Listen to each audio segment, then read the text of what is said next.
ഇതാണ് തൃശ്ശൂർ വടക്കുംനാഥൻ്റെ തട്ടം. കേരളത്തിൽ മുഴുവൻ ബഹുനില കെട്ടിടങ്ങൾ നിറഞ്ഞുകൊണ്ടിരിക്കുന്നു. ഇവിടെ എവിടെയെങ്കിലും ഒരു തീപിടുത്തമുണ്ടായാൽ നമുക്ക് എന്തു ചെയ്യാൻ പറ്റും? അതിന് ഈ കെട്ടിടങ്ങളിൽ എന്തൊക്കെ ആണ് ഉള്ളത്? എങ്ങനെ അത്തരം സാധനങ്ങൾ ഉപയോഗിക്കാം? അടിയന്തര ഘട്ടങ്ങളിൽ നിങ്ങൾക്ക് എങ്ങനെ രക്ഷകനാകാം? മുഴുവനും കാണുക പൂർണ്ണ ശ്രദ്ധയോടെ. ഇടയ്ക്ക് നിർത്തി പിന്നീട് ബാക്കി കാണാം. പക്ഷേ മുഴുവൻ കണ്ട് മനസ്സിലാക്കുക. ശ്രദ്ധിക്കുക, ഒരു ആപത്തിലും രണ്ടാമത് ഒരു അവസരം കിട്ടാറില്ല. നിങ്ങൾക്ക് ബോധവൽക്കരിക്കാതെ നിങ്ങൾക്ക് അറിയാവുന്ന കുറച്ച് കാര്യങ്ങൾ കൂടെ ചെയ്തു വെച്ചിട്ടുണ്ട് അല്ലേ? നിങ്ങളുടെ ഓരോ ഫ്ലാറ്റിൻ്റെ ഫ്രണ്ടിലും എന്ത് ചെയ്യുന്നുണ്ട്? കുറച്ച് കാര്യങ്ങൾ കാണിച്ചു വെച്ചിട്ടുണ്ട്. അത് എന്താണെന്ന് വെച്ചാൽ നിങ്ങൾ പറയുന്നത് തീ അണയ്ക്കാനുള്ള സാധനമാണെന്ന് പറയും. ഇത് അല്ലേ? അറിയും പലർക്കും ഇതെന്താണെന്ന് അറിയാൻ പറ്റില്ല. ഇതുണ്ട്. നമ്മൾ ആദ്യം സ്ട്രക്കായി നിൽക്കും. നമ്മൾക്ക് എന്ത് പ്രവർത്തിക്കണമെന്ന് അറിയാൻ പറ്റും. ആ ഒരു രീതിയിലേക്ക് നിങ്ങൾ കടന്നു പോകും. അങ്ങനെ കടന്നു പോകുമ്പോൾ നിങ്ങൾ എന്താണ് ആ രീതിയിലേക്ക് കടന്നു പോകാതിരിക്കാനാണ് നിങ്ങൾക്ക് വിവിധ തരത്തിലുള്ള ക്ലാസ്സുകളും കാര്യങ്ങളും കിട്ടുന്നത്. മെഡിസിനെ കുറിച്ച് അറിയാം, ഒരു അറ്റാക്ക് വരുന്നാൽ നമ്മൾ എന്ത് ചെയ്യണമെന്ന് കുറിച്ച് അറിയാം, ഒരു ഫയർ ഉണ്ടായാൽ എന്ത് ചെയ്യുന്നതിനെ കുറിച്ച് അറിയാം. ഇങ്ങനെ ബോധവൽക്കരണ ക്ലാസ്സുകൾ നടക്കുന്നത് അങ്ങനെ ഒരു മൊമെന്റിനെ നിങ്ങൾ കൈകാര്യം ചെയ്യുമ്പോൾ നിങ്ങൾ ധൈര്യവാനായി നിങ്ങളൊരു പോസിറ്റീവ് തിങ്കിങ്ങിലേക്ക് എത്താൻ വേണ്ടിയിട്ടാണ് ഈ ക്ലാസ്സുകൾ. അല്ല പിന്നെ ഇത് മൂന്നും കൂടി ഒരു റൈറ്റ് പ്രൊപ്പോർഷൻ എത്ര ഏതൊക്കെയാണ്? ഒന്ന് fuel, then heat, then oxygen. അങ്ങനെയാണെങ്കിൽ അണയ്ക്കാൻ എന്ത് ചെയ്താൽ മതി? ഒന്ന് റൈറ്റ് പ്രൊപ്പോർഷൻ. അങ്ങനെയാണെങ്കിൽ ഇത് അണയ്ക്കാൻ ഇതില് ഏതെങ്കിലും ഒന്നിനെ വേണ്ടെന്ന് വെക്കണം. നിങ്ങൾ ജീവിതത്തിൽ തീ അടച്ചത് അങ്ങനെയാണ്. നിങ്ങൾ ഇന്നേ വരെ തീ അടച്ചിട്ടുള്ളത് ഞാൻ പറഞ്ഞ ഈ മൂന്ന് കാര്യങ്ങളിൽ ഏതോ ഒന്നിനെ ഇല്ലായ്മ ചെയ്തിട്ടാണ്. ആണോ? ആലോചിച്ച് നോക്കി. ഏതോ ഒന്നിനെ നിങ്ങൾ അദൃശ്യമായി ഇല്ലായ്മ ചെയ്തിട്ടുണ്ട്. ഞാൻ ഇതെന്തിനാ വരുന്നത് വെച്ചാൽ നിങ്ങൾക്ക് എക്സ്റ്റിങ്ക്വിഷനെ കുറിച്ച് ഇന്ന് പഠിച്ചു കഴിഞ്ഞാൽ നാളെ എടുത്ത് പ്രയോഗിക്കണം. അല്ല ഞാൻ 1 മണിക്കൂർ കൂടെ ഒന്ന് നിങ്ങളിലേക്ക് എന്തെങ്കിലും പാടിയിട്ട് പോയിട്ടിരിക്കാതെ എനിക്കത് ഇഷ്ടമുള്ള ഇതിൽ ഏതെങ്കിലും ഒന്നിനെ ഇല്ലായ്മ ചെയ്യണം. ഞാൻ ഓരോന്നിനെയും എടുക്കാം. ഫ്യുവലിനെ എടുക്കും. കത്താൻ വലിയ ഫ്യുവൽ. നമ്മുടെ ഇവിടെ നിങ്ങൾ കണ്ടിട്ടുള്ളത്, ഞങ്ങൾ വൈസ് സർവീസുകാരൊക്കെ വരുന്നുണ്ട്. നമ്മുടെ വീടിനടുത്തുണ്ടാണ് ഒരു വൈക്കോൽ പൂനയ്ക്കോ ഒരു വിറക് വരയ്ക്കോ തീ പിടിച്ചു സങ്കല്പിച്ച് അവർ കിടന്ന് എന്ത് ചെയ്യും? നിലവിളിക്കും അല്ലേ? അത് മനുഷ്യന്റെ ഏറ്റവും വലിയ പ്രതിരോധം എന്താണ്? ഓടുക. അതാണ് നമ്മുടെ സെൽഫ് പ്രൊട്ടക്ഷനിൽ ഏറ്റവും വലുത്. അതിന് കാണുന്നുണ്ടാകുന്നത് എന്നെ വിളിക്കാൻ ഇപ്പോൾ നിങ്ങൾ അറിഞ്ഞിട്ടുണ്ടെന്ന് ഞാൻ ഓടും. അതിന് യാതൊരു മാറ്റവുമില്ല. അപ്പോൾ ഇത് ഞാൻ പറഞ്ഞില്ല, എനിക്ക് തീ പിടിക്കുന്നത് സങ്കല്പിച്ച് നോക്കും. ഭയങ്കരമായി തീ കത്തുന്നു. അവരുടെ വീട്ടുകാരെല്ലാം കൂടെ കിടന്ന് ഭയങ്കര വെള്ളം വയ്ക്കുന്നു. വിറക് വരയ്ക്കോ ഐക്കോളിനാണ് തീ പിടിച്ചിരിക്കുന്നത്. നമ്മൾ കഥക് തുറന്ന് നോക്കും. ശത്രുവാണെങ്കിൽ അടയ്ക്കും അല്ലെ? കത്തിടന്ന് വിചാരിക്കും. മിത്രമാണെങ്കിൽ നമ്മൾ ഓടിച്ചെന്ന് നിങ്ങളെല്ലാവരും സ്വാഭാവികമായിട്ട് നിങ്ങൾ അവിടെ എന്ത് ചെയ്യും? വെള്ളം എടുത്ത് ഒഴിക്കും ഇല്ലേ? വെള്ളം എടുത്ത് ഒഴിക്കുന്നതിനോടൊപ്പം തന്നെ നിങ്ങളത് എന്നിലേക്ക് വരും. കുറച്ച് ആൾക്കാർ ചേർന്ന് അവിടെ വേറൊരു പ്രവൃത്തി ചെയ്യുമല്ലോ. ഒന്ന് ആലോചിച്ച് നോക്കി എന്താണെന്ന്. നിങ്ങൾ ഇവിടെ കത്തിക്കൊണ്ടിരിക്കുകയാണ്. ഇവിടെ എല്ലാം കൂടെ വിറക് കിടന്ന് കത്തുന്നു. ഇവിടെ ഈ സൈഡിൽ കത്തിക്കൊണ്ടിരിക്കുന്നു. നിങ്ങൾ എല്ലാം കൂടെ വെള്ളം കോരി ഒഴിക്കുന്നു. കുറച്ച് ആൾക്കാർ ഇവിടെ എന്ത് ചെയ്യും? കത്താത്ത സാധനങ്ങളെ എടുത്ത് മാറ്റും. അതെന്തിനാ? തുടർന്ന് കത്താതിരിക്കാൻ. അവിടെ എന്തിനാണ് മാറ്റിയത്? അവർ ഫ്യുവലിനെ മാറ്റിയില്ലേ? നിങ്ങളുടെ വീട്ടിൽ ഇപ്പം ഗ്യാസാണ്. തീയരിച്ചുകൊണ്ടിരുന്ന നമ്മുടെ പഴയ അമ്മമാർ തീയരിച്ചു കഴിയുമ്പോൾ വിറകെടുത്ത് മാറ്റിയിടത്തില്ലായിരുന്നു. അതെന്താണ് അവർ ചെയ്തുകൊണ്ടിരുന്നത്? ഫ്യുവലിനെ നീക്കം ചെയ്യുന്നു. മനസ്സിലായോ? ഫ്യുവലിനെ നീക്കം ചെയ്യുകയാണ്. ഫ്യുവലിനെ ഇല്ലായ്മ ചെയ്യുകയാണ്. ഇങ്ങനെ ഫ്യുവലിനെ ഇല്ലായ്മ ചെയ്ത് നമ്മൾ തീ അണയ്ക്കുന്ന ഒരു മെത്തേഡ് പറയും കൂളിംഗ് മെത്തേഡ് എന്നാണ് അതിന് പറയുന്നത്. സ്റ്റാർവേഷൻ മെത്തേഡ് എന്നാണ് പറയും. സ്റ്റാർവേഷൻ പറഞ്ഞാൽ അത് അർത്ഥം അറിയാമോ? പട്ടിണിക്കാക്കോ? പട്ടിണിക്കിട്ടോ? ആരെ പട്ടിണിക്കിട്ടോ? ഇന്ധനത്തെ പട്ടിണിക്കുക. അങ്ങനെ സ്റ്റാർവേഷൻ മെത്തേഡ് എന്ന് പറഞ്ഞാൽ നിങ്ങൾ ഉദ്ദേശിക്കുന്നത് മക്കൾക്ക് പഠിക്കാനുണ്ട് കേട്ടോ. സ്റ്റാർവേഷൻ മെത്തേഡ് എന്ന് പറഞ്ഞു കഴിഞ്ഞാൽ എന്താണ് അവിടെ ഇനിയും മനസ്സിലാക്കി വെച്ചോളൂ. അവിടെ എന്താണ്? ഇന്ധനത്തെ ഇല്ലായ്മ. നിങ്ങൾ കണ്ടിട്ടില്ലേ ട്രാൻസ്ഫോമറിന്റെ താഴെയൊക്കെ എന്ത് ചെയ്യുന്നുണ്ട്? വെട്ടി നിരപ്പാക്കിയിട്ട് അവിടെ എന്ത് ചെയ്യുന്നുണ്ട്? മെറ്റലിട്ടേക്ക്. അതെന്തിനു വേണ്ടിയിട്ടാണ്? ഒന്ന് ആലോചിച്ചിട്ടുണ്ടോ ഇതുവരെ? അവിടെ എന്ത് കുരുക്കാൻ പാടില്ല? പുല്ലുകളോ കാര്യങ്ങളോ കുരുക്കാൻ പാടില്ല. പുല്ലുകൾ കുരുത്താൻ എന്ത് സംഭവിക്കുന്നു? ഉണങ്ങിയതിന് ശേഷം ഈ ഓയിൽ വീണ് കത്തും. ട്രാൻസ്ഫോമർ കത്തിപ്പോവും. ആ ഇട്ടേക്കുന്ന സ്റ്റാർവേഷൻ മെത്തേഡ്.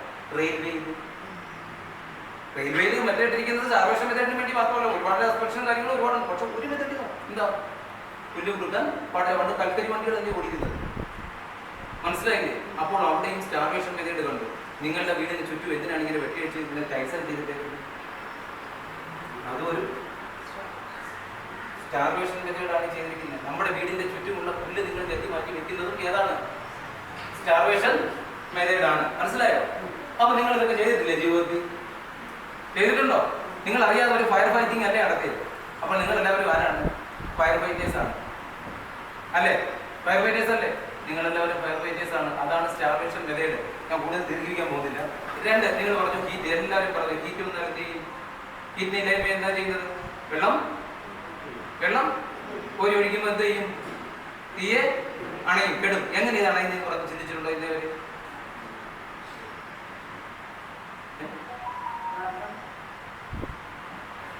വെള്ളം കോരി ഒഴിക്കുമ്പോൾ തീ അണയുന്നത് എങ്ങനെയാണെന്ന് കേട്ടിട്ടുണ്ടോ?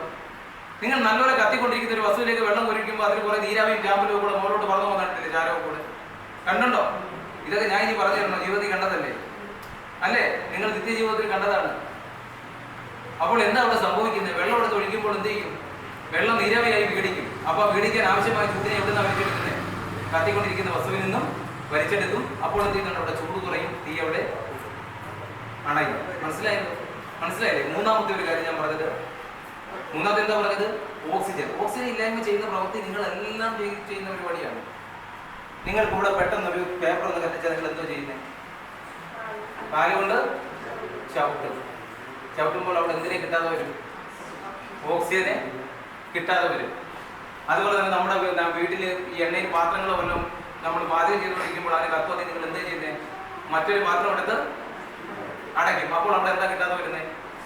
ഓക്സിജനെ ഇല്ലായ്മ ചെയ്യും. ഇങ്ങനെ ചെയ്യുന്ന മെത്തേഡാണ് ബ്ലാങ്കറ്റിംഗ് മെത്തേഡ്. ബ്ലാങ്കറ്റ് ചെയ്യുക അല്ലെങ്കിൽ സ്മോദറിംഗ് എന്ന് പറയും. ഇപ്പൊ 3 മെത്തേഡ് അറിയാമല്ലോ. ഏതൊക്കെയാ? സ്റ്റാർവേഷൻ എന്ന് പറഞ്ഞാൽ എന്താണ്? ഇന്ധനത്തെ ഇല്ലായ്മ ചെയ്യുന്നു. കൂളിംഗ് എന്ന് പറഞ്ഞു കഴിഞ്ഞാൽ ചൂടിനെ ഇല്ലായ്മ ചെയ്യുന്നു. സ്മോദറിംഗ് അല്ലെങ്കിൽ ബ്ലാങ്കറ്റിംഗ് എന്ന് പറഞ്ഞു കഴിഞ്ഞാൽ ഓക്സിജനെ ഇല്ലായ്മ ചെയ്യും. ഇതിൽ ഏതെങ്കിലും ഒന്നിനെ ഇല്ലായ്മ ചെയ്യണം. ഞാൻ ഓരോന്നിനെയും എടുക്കാം. ഫ്യൂവലിനെ എടുക്കും. കത്താൻ വലിയ ഫ്യൂവൽ. നമ്മുടെ ഇവിടെ നിങ്ങൾ കണ്ടിട്ടുള്ളത്, ഞങ്ങൾ വൈ സർവീസുകാരൊക്കെ വരുന്നുണ്ട്. നമ്മുടെ വീടിനടുത്താണ് ഒരു വൈക്കോൽ കൂനയ്ക്കോ ഒരു വിറക് വരയ്ക്കോ തീ പിടിച്ചു സങ്കല്പിച്ച് അവർ കിടന്ന് എന്ത് ചെയ്യും? നിലവിളി അല്ലേ? അത് മനുഷ്യന്റെ ഏറ്റവും വലിയ പ്രതിരോധം എന്താണ്? ഓടുക. അതാണ് നമ്മുടെ സെൽഫ് പ്രൊട്ടക്ഷനിൽ ഏറ്റവും വലുത്. അതിന് ആണെന്നുണ്ടാകുന്നത് എന്നെ വിളിക്കാൻ ഇപ്പോൾ നിങ്ങൾ അറിഞ്ഞിട്ടുണ്ടെന്ന് ഞാൻ ഓടും. അതിന് യാതൊരു മാറ്റവും ഇല്ല. അപ്പോൾ ഇത് ഞാൻ പറഞ്ഞില്ല, എനിക്ക് തീ പിടിക്കുന്നതെന്ന് സങ്കല്പിച്ച് നോക്കും. ഭയങ്കരമായി തീ കത്തുന്നു. അവിടെ വീട്ടുകാരെല്ലാം കൂടെ കിടന്ന് ഭയങ്കര വെള്ളം വെക്കുന്നു. വിറക് വരയ്ക്കോ ഐക്കോളിനാണ് തീ പിടിച്ചിരിക്കുന്നത്. നമ്മൾ കതക് തുറന്ന് നോക്കും. ശത്രുവാണെങ്കിൽ അടയ്ക്കും അല്ലെ? കത്തറെന്ന് വിചാരിക്കും. മിത്രമാണെങ്കിൽ നമ്മൾ ഓടിച്ചെന്ന് നിങ്ങളെല്ലാവരും സ്വാഭാവികമായിട്ട് നിങ്ങൾ അവിടെ എന്ത് ചെയ്യും? വെള്ളം എടുത്ത് ഒഴിക്കും ഇല്ലേ? വെള്ളം എടുത്ത് ഒഴിക്കുന്നതിനോടൊപ്പം തന്നെ നിങ്ങളത് എന്നിലേക്ക് വരും. കുറച്ച് ആൾക്കാർ ചേർന്ന് അവിടെ വേറൊരു പ്രവൃത്തി ചെയ്യുമല്ലോ. ഒന്ന് ആലോചിച്ച് നോക്കി എന്താണെന്ന്. നിങ്ങൾ ഇവിടെ കത്തിക്കൊണ്ടിരിക്കുകയാണ്. ഇവിടെ എല്ലാം കൂടെ വിറക് കിടന്ന് കത്തുന്നു. ഇവിടെ ഈ സൈഡിൽ കത്തിക്കൊണ്ടിരിക്കുന്നു. നിങ്ങൾ എല്ലാം കൂടെ വെള്ളം കോരി ഒഴിക്കുന്നു. കുറച്ച് ആൾക്കാർ ഇവിടെ എന്ത് ചെയ്യും? കത്താത്ത സാധനങ്ങളെ എടുത്ത് മാറ്റും. അതെന്തിനാ? തുടർന്ന് കത്താതിരിക്കാൻ. അവിടെ എന്തിനാണ് മാറ്റിയത്? അവർ ഫ്യൂവലിനെ മാറ്റിയില്ലേ? നിങ്ങളുടെ വീട്ടിൽ ഇപ്പം ഗ്യാസാണ്. തീയരിച്ചുകൊണ്ടിരുന്ന നമ്മുടെ പഴയ അമ്മമാർ തീയരിച്ച് കഴിക്കുമ്പോൾ വിറകെടുത്ത് മാറ്റിയിടത്തില്ലായിരുന്നു. അതെന്താണ് അവർ ചെയ്തുകൊണ്ടിരുന്നത്? ഫ്യൂവലിനെ നീക്കം ചെയ്യുന്നു. മനസ്സിലായോ? ഫ്യൂവലിനെ നീക്കം ചെയ്യുകയാണ്. ഫ്യൂവലിനെ ഇല്ലായ്മ ചെയ്യുകയാണ്. ഇങ്ങനെ ഫ്യൂവലിനെ ഇല്ലായ്മ ചെയ്ത് നമ്മൾ തീ അണയ്ക്കുന്ന ഒരു മെത്തേഡ് പറയും കൂളിംഗ് മെത്തേഡ് എന്നാണ് അതിന് പറയുന്നത്. സ്റ്റാർവേഷൻ മെത്തേഡ് എന്നാണ് അതിന് പറയും. സ്റ്റാർവേഷൻ പറഞ്ഞാൽ അത് അർത്ഥം അറിയാമോ? പട്ടിണിക്കുക. ആരെ പട്ടിണിക്കുക? ഇന്ധനത്തെ പട്ടിണിക്കുക. അങ്ങനെ സ്റ്റാർവേഷൻ മെത്തേഡ് എന്ന് പറഞ്ഞാൽ നിങ്ങൾ ഉദ്ദേശിക്കുന്നത് മക്കൾക്ക് പഠിക്കാനുണ്ട് കേട്ടോ. സ്റ്റാർവേഷൻ മെത്തേഡ് എന്ന് പറഞ്ഞു കഴിഞ്ഞാൽ എന്താണ്? അവിടെ ഇനിയും മനസ്സിലാക്കി വെച്ചോണ്ട് അവിടെ എന്താണ്? ഇന്ധനത്തെ ഇല്ലായ്മ ചെയ്യുക. നിങ്ങൾ കണ്ടിട്ടില്ലേ ഈ ട്രാൻസ്ഫോമറിന്റെ താഴെയൊക്കെ എന്ത് ചെയ്യുന്നുണ്ട്? വെട്ടി നിരപ്പാക്കിയിട്ട് അവിടെ എന്ത് ചെയ്യുന്നുണ്ട്? മെറ്റലിട്ടേക്ക്. അതെന്തിനു വേണ്ടിയിട്ടാണ്? ഒന്ന് ആലോചിച്ചിട്ടുണ്ടോ ഇതുവരെ? അവിടെ എന്ത് കുരുക്കാൻ പാടില്ല? പുല്ലുകളോ കാര്യങ്ങളോ കുരുക്കാൻ പാടില്ല. പുല്ലുകൾ കുരുത്താൻ എന്ത് സംഭവിക്കുന്നു? ഉറങ്ങിയതിന് ശേഷം ഈ ഓയിൽ വീണ് കത്തും, ട്രാൻസ്ഫോമർ കത്തിപ്പോകും. ആ ഇട്ടേക്കുന്ന സ്റ്റാർവേഷൻ മെത്തേഡ്. റെയിൽവേയിൽ മെത്തേഡിരിക്കുന്നത് സ്റ്റാർവേഷൻ മെത്തേഡിന് വേണ്ടി മാത്രമല്ല, ഒരുപാട് എക്സ്പെക്ഷൻ കാര്യങ്ങൾ ഒരുപാട്. പക്ഷെ ഒരു മെത്തേഡ് എന്താ? പുല്ല് കുരുക്കാൻ പാടില്ല. പണ്ട് കൽക്കരി വണ്ടികൾ തന്നെ ഓടിക്കുന്നത്. മനസ്സിലായില്ലേ? അപ്പോൾ അവിടെയും സ്റ്റാർവേഷൻ മെത്തേഡ് കണ്ടു. നിങ്ങളുടെ വീടിന് ചുറ്റും എന്തിനാണ് ഇങ്ങനെ വെട്ടിയടിച്ച് ഇങ്ങനെ ടൈസൺ ചെയ്തിട്ടേക്കുന്നത്? അതൊരു സ്റ്റാർവേഷൻ മെത്തേഡാണ് ചെയ്തിരിക്കുന്നത്. നമ്മുടെ വീടിന്റെ ചുറ്റുമുള്ള പുല്ല് നിങ്ങൾ ചെത്തി മാറ്റി വെക്കുന്നതും ഏതാണ്? സ്റ്റാർവേഷൻ മെത്തേഡാണ്. മനസ്സിലായോ? അപ്പൊ നിങ്ങൾ ഇതൊക്കെ ചെയ്തിട്ടില്ലേ ജീവിതത്തിൽ? ചെയ്തിട്ടുണ്ടോ? നിങ്ങൾ അറിയാതെ ഒരു ഫയർ ഫൈറ്റിംഗ് അല്ലേ നടത്തിയത്? അപ്പോൾ നിങ്ങൾ എല്ലാവരും ആരാണ്? ഫയർ ഫൈറ്റേഴ്സ് ആണ് അല്ലേ? ഫയർ ഫൈറ്റേഴ്സ് അല്ലേ? നിങ്ങളെല്ലാവരും ഫയർ ഫൈറ്റേഴ്സ് ആണ്. അതാണ് സ്റ്റാർവേഷൻ മെത്തേഡ്. ഞാൻ കൂടുതൽ ദീർഘിക്കാൻ പോകുന്നില്ല. രണ്ട്, നിങ്ങൾ പറഞ്ഞു ഹീറ്റ്. എല്ലാവരും പറഞ്ഞു ഹീറ്റ് ഒന്ന് എന്ത് ചെയ്യും? ഹീറ്റിനില്ലായ്മ എന്താ ചെയ്യുന്നത്? വെള്ളം കോരി ഒഴിക്കുമ്പോൾ എന്ത് ചെയ്യും? തീയെ അണയും, കെടും. എങ്ങനെ ഇത് അണയുന്നതെന്ന് പറഞ്ഞു ചിന്തിച്ചിട്ടുണ്ടോ ഇന്നേവര്?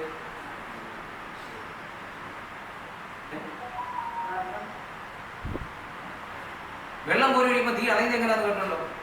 നിങ്ങൾ നല്ലപോലെ കത്തിക്കൊണ്ടിരിക്കുന്ന ഒരു വസ്തുവിലേക്ക് വെള്ളം കൊരിക്കുമ്പോൾ അതിൽ കുറെ നീരാവിയും ചാമ്പലും കൂടെ മുകളിലോട്ട് പറഞ്ഞു പോകാനിട്ടില്ലേ? ചാരവും കൂടെ കണ്ടുണ്ടോ? ഇതൊക്കെ ഞാൻ ഇനി പറഞ്ഞു തരണോ? ജീവിതത്തിൽ കണ്ടതല്ലേ? അല്ലേ? നിങ്ങൾ നിത്യജീവിതത്തിൽ കണ്ടതാണ്. അപ്പോൾ എന്താ അവിടെ സംഭവിക്കുന്നത്? വെള്ളം എടുത്ത് ഒഴിക്കുമ്പോൾ എന്ത് ചെയ്യും? വെള്ളം നീരാവിയായി വിഘടിക്കും. അപ്പൊ വിഘടിക്കാൻ ആവശ്യമായ ചൂടിനെ എവിടെ നിന്നാണ് വലിച്ചെടുക്കുന്നത്? കത്തിക്കൊണ്ടിരിക്കുന്ന വസ്തുവിൽ നിന്നും വലിച്ചെടുക്കും. അപ്പോൾ എന്ത് ചെയ്യുന്നുണ്ട്? അവിടെ ചൂട് കുറയും, തീ അവിടെ അണയും. മനസ്സിലായില്ലേ? മൂന്നാമത്തെ ഒരു കാര്യം ഞാൻ പറഞ്ഞത്, മൂന്നാമത്തെ എന്താ പറഞ്ഞത്? ഓക്സിജൻ. ഓക്സിജൻ ഇല്ലായ്മ ചെയ്യുന്ന പ്രവൃത്തി നിങ്ങളെല്ലാം ചെയ്യുന്ന പരിപാടിയാണ്. നിങ്ങൾക്ക് ഇവിടെ പെട്ടെന്നൊരു പേപ്പർ ഒന്ന് കത്തിച്ചാൽ നിങ്ങൾ എന്തോ ചെയ്യുന്നത്? കാലുകൊണ്ട് ചവിട്ടുമ്പോൾ അവിടെ എന്തിനെ കിട്ടാതെ വരും? ഓക്സിജനെ കിട്ടാതെ വരും. അതുപോലെ തന്നെ നമ്മുടെ വീട്ടിൽ ഈ എണ്ണയിൽ പാത്രങ്ങളോ വല്ലതും നമ്മൾ പാചകം ചെയ്തുകൊണ്ടിരിക്കുമ്പോൾ അതിന് കത്തുവന്നി നിങ്ങൾ എന്താ ചെയ്യുന്നത്? മറ്റൊരു പാത്രം എടുത്ത് അടയ്ക്കും. അപ്പോൾ അവിടെ എന്താ കിട്ടാതെ വരുന്നത്? ഓക്സിജനെ ഇല്ലായ്മ ചെയ്യും. ഇങ്ങനെ ചെയ്യുന്ന മെത്തേഡാണ് ബ്ലാങ്കറ്റിംഗ് മെത്തേഡ്. ബ്ലാങ്കറ്റ് ചെയ്യുക അല്ലെങ്കിൽ സ്മോദറിംഗ് എന്ന് പറയും. ഇപ്പൊ 3 മെത്തേഡ് അറിയാമല്ലോ. ഏതൊക്കെയാ? സ്റ്റാർവേഷൻ എന്ന് പറഞ്ഞാൽ എന്താണ്? ഇന്ധനത്തെ ഇല്ലായ്മ ചെയ്യുന്നു. കൂളിംഗ് എന്ന് പറഞ്ഞു കഴിഞ്ഞാൽ ചൂടിനെ ഇല്ലായ്മ ചെയ്യുന്നു. സ്മോദറിംഗ് അല്ലെങ്കിൽ ബ്ലാങ്കറ്റിംഗ് എന്ന് പറഞ്ഞു കഴിഞ്ഞാൽ ഓക്സിജനെ ഇല്ലായ്മ ചെയ്യുന്നു. Classification of fire. എനിക്ക് ഈ പറഞ്ഞ സബ്ജക്റ്റ് ഞങ്ങളെ കൊടുക്കുന്നത് 2 മാസം കൊണ്ടാണ്. ഇത്രയൊന്നും അല്ല കേട്ടോ. ഇനി തീയെ കുറിച്ച് പോയാലും പോകും നമ്മൾ. ക്ലാസിഫിക്കേഷൻ ഓഫ് ഫയർ എന്താണ്? ഫയറിനെ ക്ലാസിഫൈ ചെയ്യുക. ഫയറിനെ ക്ലാസിഫൈ ചെയ്യുക, തരംതിരിക്കുക. നമ്മൾ അങ്ങനെയാണല്ലോ തരംതിരിക്കുന്നത്. എന്തിന്റെ അടിസ്ഥാനത്തിൽ? ഓരോ വ്യക്തികൾക്ക് നിങ്ങൾ സ്കൂളിൽ പഠിച്ചുകൊണ്ടിരിക്കുന്ന സമയത്ത് സാറുമാർക്ക് എത്ര പേരിട്ടുണ്ടല്ലോ ഇല്ലേ? കത്തുന്ന വസ്തുവിന്റെ സ്വഭാവം അനുസരിച്ച് തീയെ നമുക്ക് 5 തരംതിരിക്കുക. ഏതൊക്കെയാണെന്നറിയോ? 1 A class fire, 2 B class, 3 C class, 4 D class and 5 E class. Then Ishan ഇപ്പോൾ കേൾക്കുന്നുണ്ട് K class or F class എന്നൊരു പ്രത്യേക ഫയറും കൂടി ഇപ്പം നമ്മൾ ആഡ് ചെയ്തു. ഞാൻ പറഞ്ഞു എയും ബിയും സിയും ഡിയും ഇയും എളുപ്പം പറഞ്ഞു പോകുന്നതായിട്ട്. ഞാൻ ഇതിലേക്കൊന്ന് വരാൻ വേണ്ടിയിട്ടാണ് പറഞ്ഞു പോകുന്നത്. എന്ത് എ ക്ലാസ് എന്ന് പറയുന്നത്? കത്തിക്കഴിഞ്ഞാൽ നിങ്ങൾ പേപ്പർ കത്തിച്ചു പൂർണ്ണമായി എന്തായി മാറും? ചാരമായി മാറും. തടി കത്തിച്ചു എന്തായി മാറും? വിറക് കത്തിച്ചാൽ ചാരമായി മാറും. തുണി കത്തിച്ചു എന്ത് ചെയ്യുന്നുണ്ട്? ചാരമായി മാറും. ഇങ്ങനെ ഒരു വസ്തു കത്തി പൂർണ്ണമായിട്ടും ചാരമായി മാറുകയാണെങ്കിൽ ആ തരത്തിലുള്ള ഫയറിനെ നമ്മൾ എ ക്ലാസ് ഫയറിലാണ് ഉൾപ്പെടുത്തുന്നത്. ഏത് ക്ലാസ്സിലാണ്? A class. കത്തി പൂർണ്ണമായിട്ട് എന്തായി മാറുന്നു? ചാരമായി. അങ്ങനെ ചാരമായി മാറുവാണെങ്കിൽ ഞാൻ മുമ്പേ പറഞ്ഞ മെത്തേഡിൽ നിങ്ങൾക്ക് എന്ത് ചെയ്യാൻ പറ്റും? അണയ്ക്കാം. കൂളിംഗ് മെത്തേഡ് അപ്ലൈ ചെയ്യാൻ പറ്റും. പറ്റില്ലേ? വെള്ളമൊഴിക്കുക. കറക്റ്റ് എല്ലേക്ക് വരും. കൂളിംഗ് മെത്തേഡ് പറ്റില്ലേ? കൂളിംഗ് മെത്തേഡ് പറ്റില്ലേ? ഏറ്റവും സൂട്ട് അവിടെ കൂളിംഗ് മെത്തേഡ് അല്ലേ? അല്ലേ? ബ്ലാങ്കറ്റിംഗ് ഒന്നും അല്ലല്ലോ. കത്തിക്കൊണ്ടിരിക്കുന്ന സമയത്ത് അതിനെ മൂടാനൊന്നും പോകാൻ പറ്റുന്ന കാര്യമല്ല. അപ്പോൾ എ ക്ലാസ് എന്ന് പറയുമ്പോൾ നിങ്ങളൊന്ന് ആലോചിക്കുക. കത്തിക്കഴിഞ്ഞാൽ പൂർണ്ണമായി ചാരമായി മാറും. അവിടെ നമുക്ക് ഏറ്റവും എന്താണ് നല്ല മെത്തേഡ്? ഏതാണ്? കൂളിംഗ് മെത്തേഡ് തന്നെയാണ്. അതായത് വെള്ളം എടുത്ത് ഒഴിക്കുക എന്നുള്ളത്. 2 ബി ക്ലാസ് മീൻസ് ഇതിന് നേരെ ഓപ്പോസിറ്റ് ആണ്. ബി ക്ലാസ് മീൻസ് എന്ന് പറഞ്ഞാൽ ബി ക്ലാസ് ഫയർ എന്ന് പറഞ്ഞു കഴിഞ്ഞാൽ ഓയിൽ ഫയർ ആണ്. എന്നുവെച്ചാൽ കത്താൻ എന്ന ദ്രാവകങ്ങളിൽ ഉണ്ടാകുന്ന തീപിടുത്തം ഇത്തിരി അപകടകരമാണ്. നമ്മുടെ വീട്ടിൽ സംഭവിക്കാവുന്ന ഏറ്റവും കൂടുതൽ തൃശ്ശൂർ തീപിടുത്തം ഉണ്ടായിരിക്കുന്നത് ഇങ്ങനെയാണ്. ഏതിലൂടെ? 1 ഷോർട്ട് സർക്യൂട്ടും, 2 സ്ത്രീകൾ പാചകിച്ചുകൊണ്ടിരിക്കുമ്പോൾ എണ്ണയ്ക്കും വല്ല തീപിടുത്തം. ബ്ലാങ്കറ്റിംഗ് പറഞ്ഞ കറക്റ്റാണ്.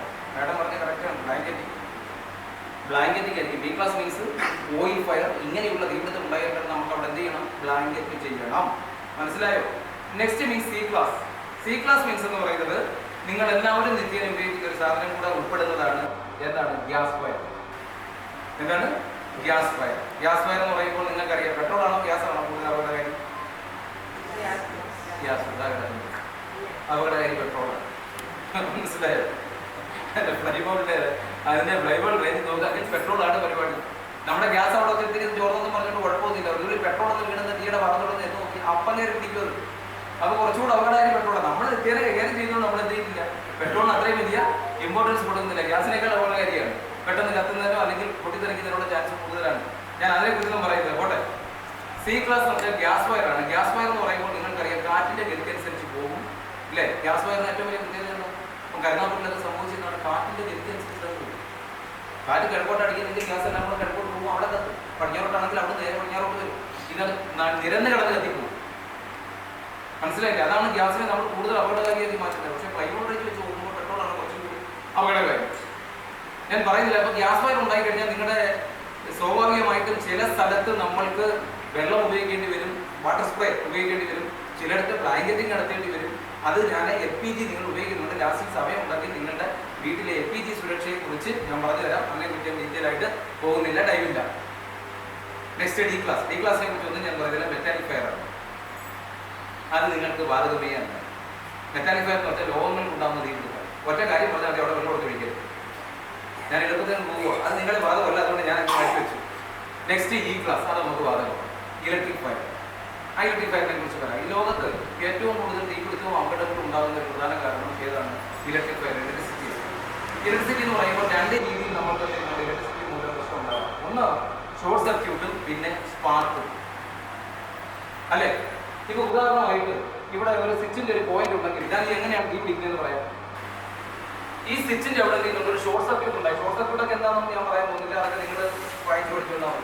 അല്ലെങ്കിൽ ഒരു സ്പാർക്ക് ഉണ്ടാവുമെങ്കിൽ ആ തീ അവിടെ ഇരുന്ന് സാവകാശം കണ്ടിട്ട് ഇരുന്ന് കൂടെ മിന്നി കുറെ കഴിയുമ്പോൾ അത് ചൂടാവാൻ തുടങ്ങും. ചൂടായി എവിടെ എത്തിച്ചേരും? ഞാൻ മുമ്പേ പറഞ്ഞല്ലോ, കത്താൻ പര്യാപ്തമായ ചൂടിലെത്തുമ്പോൾ ആ പ്ലഗ് കയറി കത്തും. മനസ്സിലായില്ലേ? കത്തിയിട്ട് ആ വയറിൽ കൂടി നേരെ പോയിട്ട് അത് ഏതൊക്കെ പിടിക്കും? ഫാനിൽ പിടിക്കും. ഫാനിൽ നേരെ കസേരയ്ക്ക് പിടിക്കും. ഈ മുറി മൊത്തം തീയാവും. മനസ്സിലായില്ലേ? അപ്പൊ യഥാർത്ഥത്തിൽ നിങ്ങളൊന്ന് ആലോചിച്ച് നോക്കിയേ, ഈ ഇലക്ട്രിക് ഫയർ എന്ന് പറയുന്ന ഒരു ക്ലാസ് ഓഫ് ഫയർ ആണോ? അല്ല. ഒന്ന് നിങ്ങളുടെ മനസ്സ് വിട്ടു പോകുന്നത് എനിക്ക് മനസ്സിലായി. ഞാൻ കുറച്ച് സൈക്കോളജി പഠിച്ചതാണ്. അപ്പൊ ഞാൻ പറഞ്ഞിട്ട് വന്നത് എന്താണ്? ഈ ഇലക്ട്രിക് ഫയർ എന്ന് പറയുന്ന യഥാർത്ഥത്തിൽ ഒരു ക്ലാസ് ഓഫ് ഫയർ ആണോ? ഒന്ന് ആലോചിച്ച് നോക്കൂ. അവിടെ തീപ്പൊരി ഉണ്ടായി, അത് വീട് ഏതാണോ കത്തിയത് അതല്ലേ കത്തുന്നത്? മനസ്സിലായില്ലേ? ഈ തീപ്പൊരി ഉണ്ടായി ഏതിലാണോ വീണത് അതല്ലേ കത്തുന്നത്. അപ്പൊ ആ ഷോർട്ട് സർക്യൂട്ട് ഉണ്ടാക്കി ആ പ്ലഗ് കത്തി ആ തീ വിറക് വരയ്ക്കാണ് കത്തുന്നതെങ്കിൽ നിങ്ങൾ ഏതിന് ഉൾപ്പെടുത്തും? അത് എ ക്ലാസ് ഫയറല്ലേ ഉള്ളൂ. അവിടെ പെട്രോളോ ഡീസലോ വല്ലതും സൂക്ഷിച്ചിരുന്നെങ്കിൽ അതെന്ത് ചെയ്യും? ബി ക്ലാസ് ഫയറല്ലേ ഉൾപ്പെടുത്തുന്നത്. അവിടെ ഗ്യാസിനാണ് തീ പിടിച്ചെങ്കിലോ സി ക്ലാസ്സിലല്ലേ. അവിടെ മെക്കാനിക് ആയിട്ടുള്ള എന്തെങ്കിലും ആണെങ്കിലോ അത് ഡി ക്ലാസ്സിൽ പെടുത്തില്ലേ. അവിടെ എന്ത് ചെയ്യുന്നുണ്ട്? ഇപ്പൊ ഇലക്ട്രിക് ഫയർ എന്ന് പറഞ്ഞാൽ യഥാർത്ഥത്തിൽ എന്തല്ല? ഇലക്ട്രിക് ഫയർ എന്ന് പറഞ്ഞാൽ യഥാർത്ഥത്തിൽ എന്തല്ല? ഒരു ക്ലാസ് ഓഫ് ഫയർ അല്ല, മറിച്ച് അത് എന്താണ്? ഈ തീപിടുത്തം ഇതിന്റെ സ്പാർക്ക് മൂലം എന്തിനാണോ തീ പിടിക്കുന്നത് അതിന്റെ സ്വഭാവം അനുസരിച്ചായിരിക്കും ആ തീയുടെ സ്വഭാവം കാണിക്കുന്നത്. അപ്പോൾ ഇലക്ട്രിക് ഫയർ ഉണ്ടായാൽ നിങ്ങൾ ആദ്യം ശ്രദ്ധിക്കേണ്ട കാര്യം, ആദ്യം നമ്മൾ എന്ത് ചെയ്യണം? ഇലക്ട്രിസിറ്റി ഓഫ് ആക്കിയിട്ട് ഏതിനാണോ വസ്തുവിനാണോ തീപിടിച്ചത് ആ വസ്തുവിന്റെ സ്വഭാവം അനുസരിച്ച് നമ്മൾ എന്ത് ചെയ്യണം? അവിടെ ഫയർ ഫൈറ്റിംഗ് നടത്തണം. മനസ്സിലായോ? ഏത് വസ്തുവിനാണോ തീപിടിച്ചത് ആ വസ്തുവിന്റെ സ്വഭാവം ആദ്യം നമ്മൾ എന്ത് ചെയ്യണം? ഏത് ഫയർ ഉണ്ടായാലും നമ്മൾ ഇലക്ട്രിസിറ്റി ഓഫ് ചെയ്യണം. അത് മസ്റ്റാണ്. അപ്പം ഇതുപോലുള്ള ഫ്ലാറ്റുകളിലൊക്കെ ഞാൻ ഒരുപാട് പോയിട്ടുള്ളതാണ്, ഗ്യാസ് ഫയറും കാര്യങ്ങളും ഒക്കെ ആയിട്ട്. അപ്പോൾ ഇത്രയും കാര്യങ്ങൾ നിങ്ങളുടെ മനസ്സിൽ ബേസായി ഉറപ്പിച്ചെടുക്കുക. ഇത്രയും കാര്യങ്ങൾ മനസ്സിൽ ബേസായി ഉറപ്പിച്ചെടുക്കുക. എ ക്ലാസ് ഉണ്ട്, ബി ക്ലാസ് ഉണ്ട്, സി ക്ലാസ് ഉണ്ട്. അത് എന്താണ് പഠിക്കുന്നത്? എ ക്ലാസ് എന്ന് പറഞ്ഞാൽ കാർബണേഷ്യസ്, അതിന് പറയുന്നത് കാർബണേഷ്യസ് ഫയർ എന്നാണ്. അതായത് കത്തിയാൽ ചാരമായി മാറുക. ബി ക്ലാസ് എന്ന് പറയുമ്പോൾ എന്താണ്? ഓയിൽ ഫയർ ആണ്, അവിടെ വെള്ളം എടുത്തൊഴിക്കാൻ പാടില്ല. 3. സി ക്ലാസ് എന്ന് പറയുമ്പോൾ ഗ്യാസ് ഫയർ ആണ്. ഡി ക്ലാസ് എന്ന് പറയുമ്പോൾ മെറ്റാലിക് ഫയർ ആണ്. ഡി ക്ലാസ് എന്ന് പറയുമ്പോൾ ഇലക്ട്രിക് ഫയർ ആണ്. അതൊരു ക്ലാസ് ഓഫ് ഫയർ യഥാർത്ഥത്തിലല്ല. പിന്നെ ഞാൻ പറഞ്ഞ പോലെ ഇലക്ട്രിസിറ്റി ഓഫ് ചെയ്തിട്ട് അതുമൂലം എന്ത് കത്തിയോ അതിന്റെ സ്വഭാവം അനുസരിച്ച് പെരുമാറണം. അടുത്ത എഫ് അല്ലെങ്കിൽ കെ ക്ലാസ് എന്ന് പറയുന്നത് കിച്ചൺ ഫയറിനെയാണ്. കിച്ചൺ ഫയർ വീടിന്റെ വീട്ടിലുണ്ടാകുന്ന എഡിബിൾ ഓയിൽ, ഗ്രീസ് അങ്ങനെയൊക്കെയുള്ള തീപിടുത്തത്തെയാണ് നാളെ എഫ് ക്ലാസ്സിൽ പെടുത്തുന്നത്. അത്രയും നിങ്ങൾ ഓർത്ത് വെച്ചിരിക്കുക. ഇനി എന്തിനാണ് ഞാൻ പഠിപ്പിച്ചതെന്ന് ഇനി നിങ്ങൾക്ക് മനസ്സിലാവും. ഇനി നിങ്ങൾക്ക് നിങ്ങൾ എന്തിനാണോ വിളിച്ചത് അതിന്റെ കാര്യത്തെ കുറിച്ച് ഞാൻ നോക്കാം. Primary fire fighting equipments. എന്താണ് പ്രൈമറി ഫയർ ഫൈറ്റിംഗ് എക്യുപ്മെന്റ്സ് എന്ന് വെച്ചാൽ എന്താ ഞാൻ പറഞ്ഞത്? പ്രൈമറി ഫയർ ഫൈറ്റിംഗ് അല്ലെങ്കിൽ പ്രാഥമിക അഗ്നിശമനം. പ്രാഥമിക ആരോഗ്യ കേന്ദ്രം എന്ന് പറഞ്ഞാൽ അവിടെ ഓപ്പറേഷൻ നടക്കും. ഫസ്റ്റ് എയ്ഡ് മാത്രമാണ്. ആദ്യം തുടക്കത്തിൽ മാത്രം ഈ തീയുടെ ആരംഭ ദിശയിൽ മാത്രം എടുത്ത് ഉപയോഗിക്കുവാൻ വേണ്ടി രൂപകൽപ്പന ചെയ്യപ്പെട്ടുള്ളതാണ്. തീപിടുത്തം വലുതായി കഴിഞ്ഞാൽ ഈ സാധനം കൊണ്ട് എന്തില്ല? ഒരു കാര്യവും ഇല്ല. തീപിടുത്തം വളരെ സ്പ്രെഡായി കഴിഞ്ഞാൽ പിന്നെ നമ്മൾ ഇത് എടുത്തുകൊണ്ട് പോയി അടിച്ചോളെന്ന് പറഞ്ഞുകൊണ്ട് ഒരു കാര്യവുമില്ല. ഇത് തീയുടെ ആരംഭ ദിശയിൽ അവിടെ എന്തൊക്കെ ഉണ്ടെന്നറിയോ? ഒന്ന്, ഫയർ ബക്കറ്റ് കണ്ടിട്ടുണ്ടോ? കാർണിവലിനൊക്കെ പോകുമ്പോൾ നിങ്ങൾക്ക് നിരനിരയായിട്ട് ചുവന്ന ലെറ്ററിനകത്ത് ഫയർ എന്ന് എഴുതി അതിനകത്ത് മണലോ വെള്ളമോ ഒഴിച്ചു വെച്ചിരിക്കും. നിങ്ങൾ നടന്നു പോകുമ്പോൾ കുടിക്കുന്ന ചായയുടെയും മുട്ടായിയുടെ കവറും ഇതിനകത്ത് അതാണ് മലയാളി. കാരണം ചുറ്റും ഒരു ഡ്രമ്മിൽ ഒരു കറുത്ത വയർ അത് എന്തോന്നറിയോ? ഫോസിൽ ഹോസ് എന്നാണ് അതിന്റെ പേര്. ഇനിയെങ്കിലും മറന്നു പോകരുത്. അതിനകത്ത് നമ്മൾ എത്തിയിട്ടുണ്ട്. ഒരു തീയുടെ ആരംഭ ദിശയിൽ നമുക്ക് എടുത്ത് ഉപയോഗിക്കുവാനുള്ള വെള്ളം നമ്മൾക്ക് അതിൽ നിന്നും പാസ് ചെയ്തെടുക്കാൻ പറ്റുന്നത് കാണിച്ചു തരും.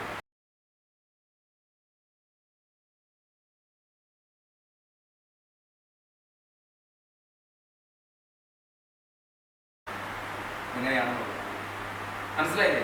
പിന്നീട് എന്ത് ചെയ്യുന്നുണ്ട്? ഫയർ ബീറ്റർ ഉണ്ട്. അത് നിങ്ങൾ അടിച്ചടക്കാൻ ഉപയോഗിക്കും സാർ. അത് നിങ്ങളുടെ റോക്കറ്റ കാര്യമില്ല. നിങ്ങൾ ചെരുപ്പ് കൂലി ഫയർ ബീറ്റ് ചെയ്യാറുണ്ട് ഇല്ലേ? അടിച്ചടക്കി വരും. പിന്നെ അടുത്ത ഏറ്റവും പ്രധാനപ്പെട്ട സാധനമാണ് ഈ ഫയർ എക്സ്റ്റിംഗ്വിഷർ.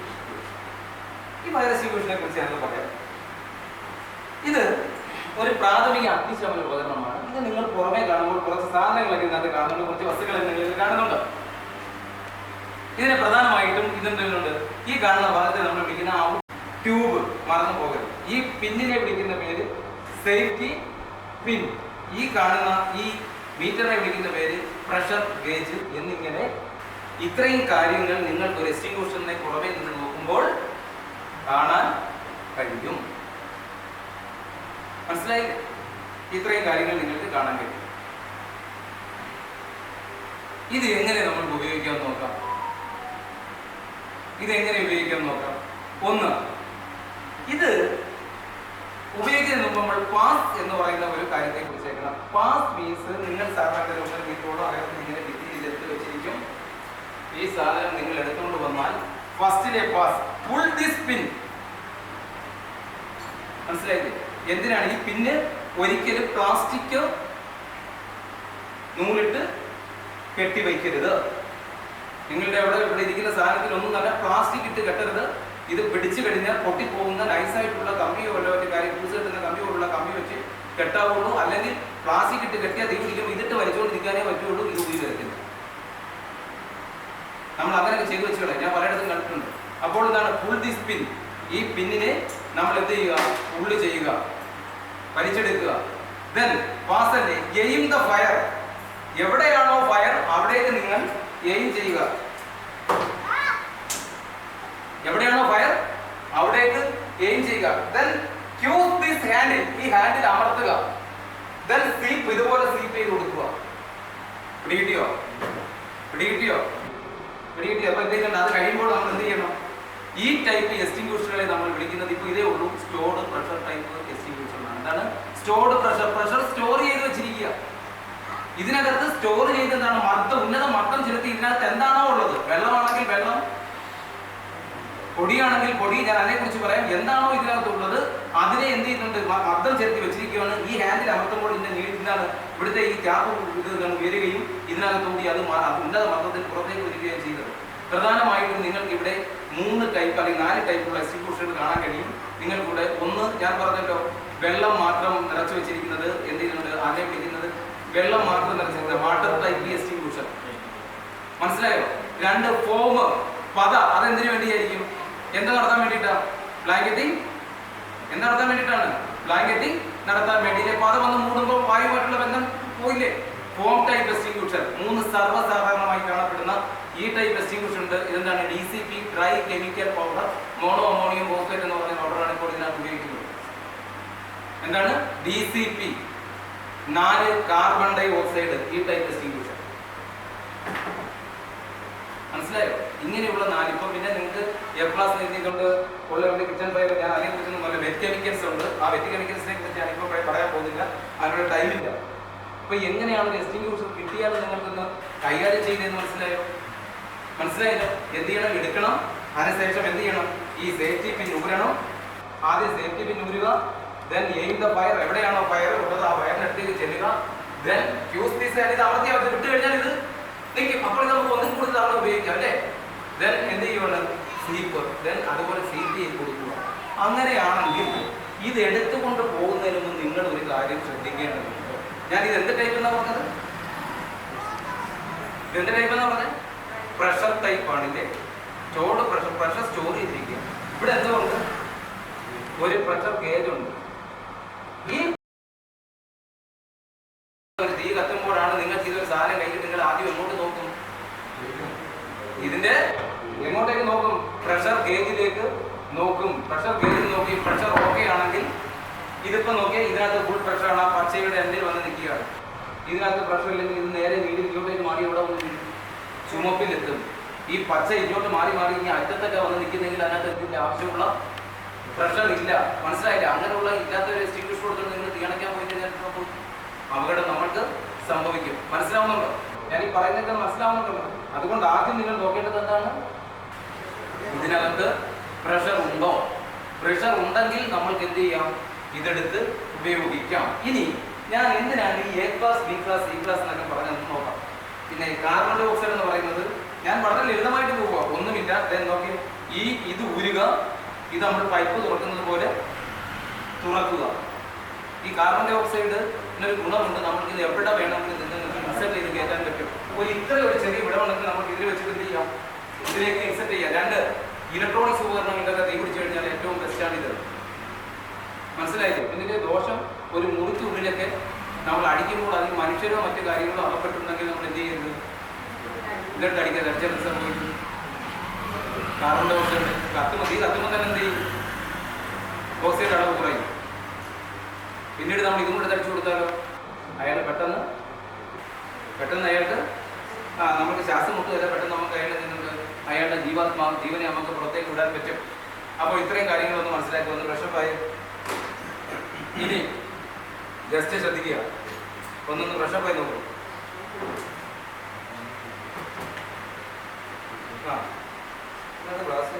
ക്ലാസിഫിക്കേഷൻ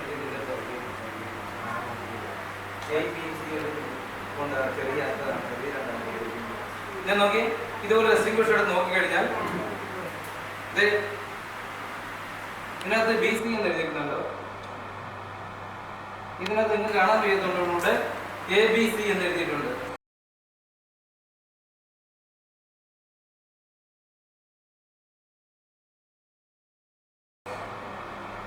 ഞാൻ എന്തിനാ എയും ബി സി ഒക്കെ പഠിപ്പിച്ചെന്നറിയോ? അത് നിങ്ങൾക്ക് എന്ത് മനസ്സിലായി? ഈ സാധനം എന്തിനൊക്കെ ഉപയോഗിക്കാം? എ ക്ലാസ്സിന് ഉപയോഗിക്കാം, ബി ക്ലാസ്സിന് ഉപയോഗിക്കാം, സി ക്ലാസ്സിന് ഉപയോഗിക്കാം. ഇതായപ്പോൾ അതിൽ എ എന്ന് മാത്രമേ എഴുതിയിട്ടുള്ളെങ്കിൽ എന്തായിരിക്കും അനുഭവം? പിന്നെ നമുക്ക് മേക്കപ്പ് ചെയ്യാൻ എന്ത് കാണത്തില്ല?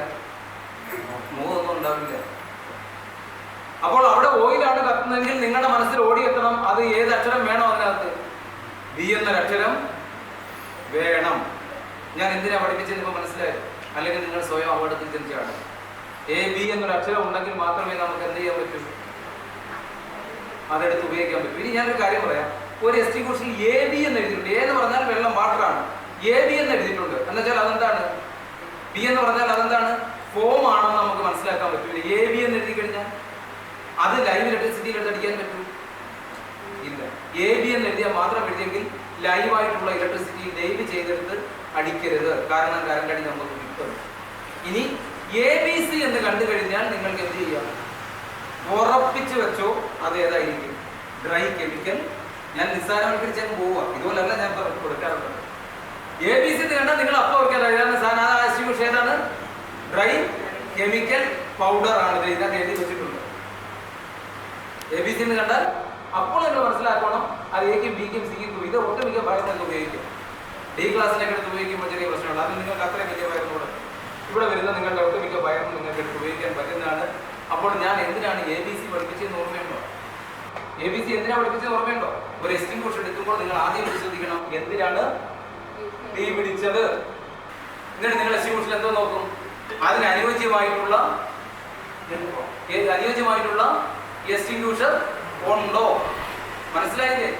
എണ്ണയ്ക്കാണ് തീ പിടിച്ചെങ്കിൽ നിങ്ങൾ അവിടെ എന്തെടുത്ത് അടിക്കാൻ പറ്റില്ല. എ എന്ന് മാത്രമേ എക്സ്റ്റിങ്ക്വിഷർ എടുത്ത് അടിക്കൂ. എ ബി എന്ന് പറയുന്നത് പിന്നെ എടുത്തടിക്കുക, പൊട്ടിത്തെറിക്കും. എ ബി എന്ന് പറഞ്ഞാലും എടുത്ത് അടിച്ചാൽ അതിനകത്ത് പൊട്ടിത്തെറിക്കാണ്. മറ്റേ എ ബി ഫോമാണ്. അതിനകത്ത് എന്തെങ്കിലും ഇതിനകത്തുള്ള ജലാംശമുണ്ട്. എന്നാലും ബി വെച്ച് നമുക്ക് അതിനെ പൂർണ്ണമായിട്ട് നമുക്ക് അടയ്ക്കാൻ പറ്റും. ഫോം മാത്രമാണ് നമ്മൾ എടുക്കുന്നത്. അവിടെ വെള്ളം മാത്രം എടുത്ത് ഉപയോഗിക്കാൻ പറ്റില്ല. എ ബി സി എന്ന് കഴിഞ്ഞാൽ നിങ്ങളെന്ത് മനസ്സിലാക്കും? അതേക്ക് ഉപയോഗിക്കാൻ വന്നത് നമുക്ക് എന്താണ്? അത് ഡ്രൈ കെമിക്കൽ പൗഡറാണ്. ഈ CO2 എന്ന് ഞാൻ കാർബൺ ഡൈ ഓക്സൈഡ് എന്ന് പ്രത്യേകം പറയേണ്ടതില്ല, അതിനകത്ത് എന്ത് എഴുതി വെച്ചിരിക്കും? CO2 എന്ന് ഇതുപോലൊരു ഹോണ് കാണും. ഈ ഹോണിൽ കൂടി ഇത് തുറക്കുമ്പോൾ നല്ല ശബ്ദം കേൾക്കും, ഭയങ്കരമായ ഒരു ശബ്ദം കേൾക്കും. ഇട്ടിട്ട് ഓടണ്ട, ഒരു അപകടം പറ്റത്തില്ല, അതിനകത്ത് അടിച്ചാൽ മതി. വെളുത്ത പുക പോലെ ആയിരിക്കും ഇതിൽ നിന്നും എന്ത് ചെയ്യുന്നത്? കാർബൺ ഡൈ ഓക്സൈഡ് പുറത്തേക്ക് വരുന്നത്. മനസ്സിലായല്ലോ? ഇനി നിങ്ങളൊന്ന് ആലോചിച്ച് നോക്കൂ, ഈ എക്സ്റ്റിംഗ്വിഷർ എടുക്കുമ്പോൾ നിങ്ങൾ എന്തൊക്കെ ശ്രദ്ധിക്കണം? ഒന്ന്, എന്തിനാണ് തീ പിടിച്ചതെന്ന് നോക്കും. രണ്ട്, അതിന് അനുയോജ്യമായ എക്സ്റ്റിംഗ്വിഷർ ഉണ്ടോ എന്ന് നോക്കും.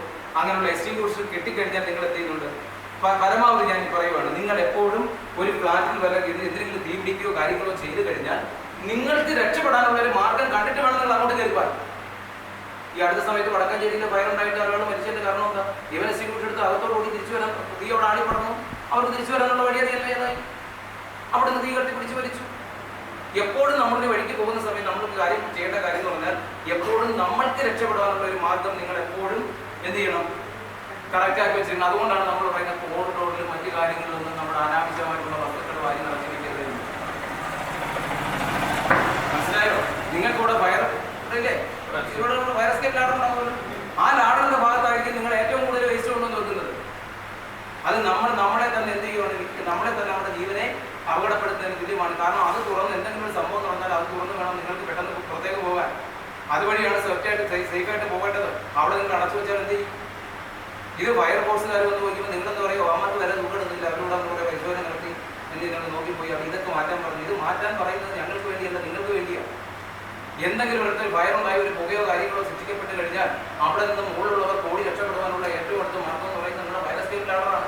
അതിന്റെ മാർഗം നിങ്ങൾ തടയരുത്. ഇനി നമ്മളൊന്ന് ആലോചിച്ച് നോക്കുക, ഇനി നമ്മൾ കേരളത്തിലുള്ള ജനങ്ങൾ അഭിമുഖീകരിക്കാൻ പോകുന്നത് വൻ അപകടങ്ങളെയാണ്. ഈ കെട്ടിപ്പൊക്കി വച്ചിരിക്കുന്ന എല്ലാ ബഹുദിന മന്ദിരങ്ങളും ഒരു 10 or 100 വർഷം കഴിയുമ്പോൾ എന്ത് ചെയ്യും? എവിടെ കൊണ്ട് കളഞ്ഞു? നിങ്ങളുടെ വീട്ടിലെ വേസ്റ്റ് ഇടാനുള്ള സ്ഥലമുണ്ടോ കേരളത്തിൽ? ഉണ്ടോ? ഈ വെങ്ങനെ കെട്ടിടങ്ങളൊക്കെ താഴോട്ട് വെച്ചിട്ട് എവിടെ കൊണ്ട് കളയും? എങ്ങോട്ട് ഓടി രക്ഷപ്പെടും? ഒന്ന് ആലോചിച്ചിട്ടുണ്ടോ?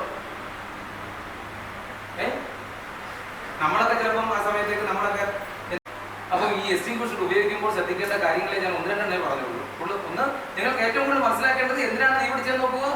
രണ്ട്, നിങ്ങൾ എന്തുകൊണ്ട് അതിന് പറ്റിയ എക്സ്റ്റിംഗ്വിഷർ ഉണ്ടോ എന്ന് നോക്കുക.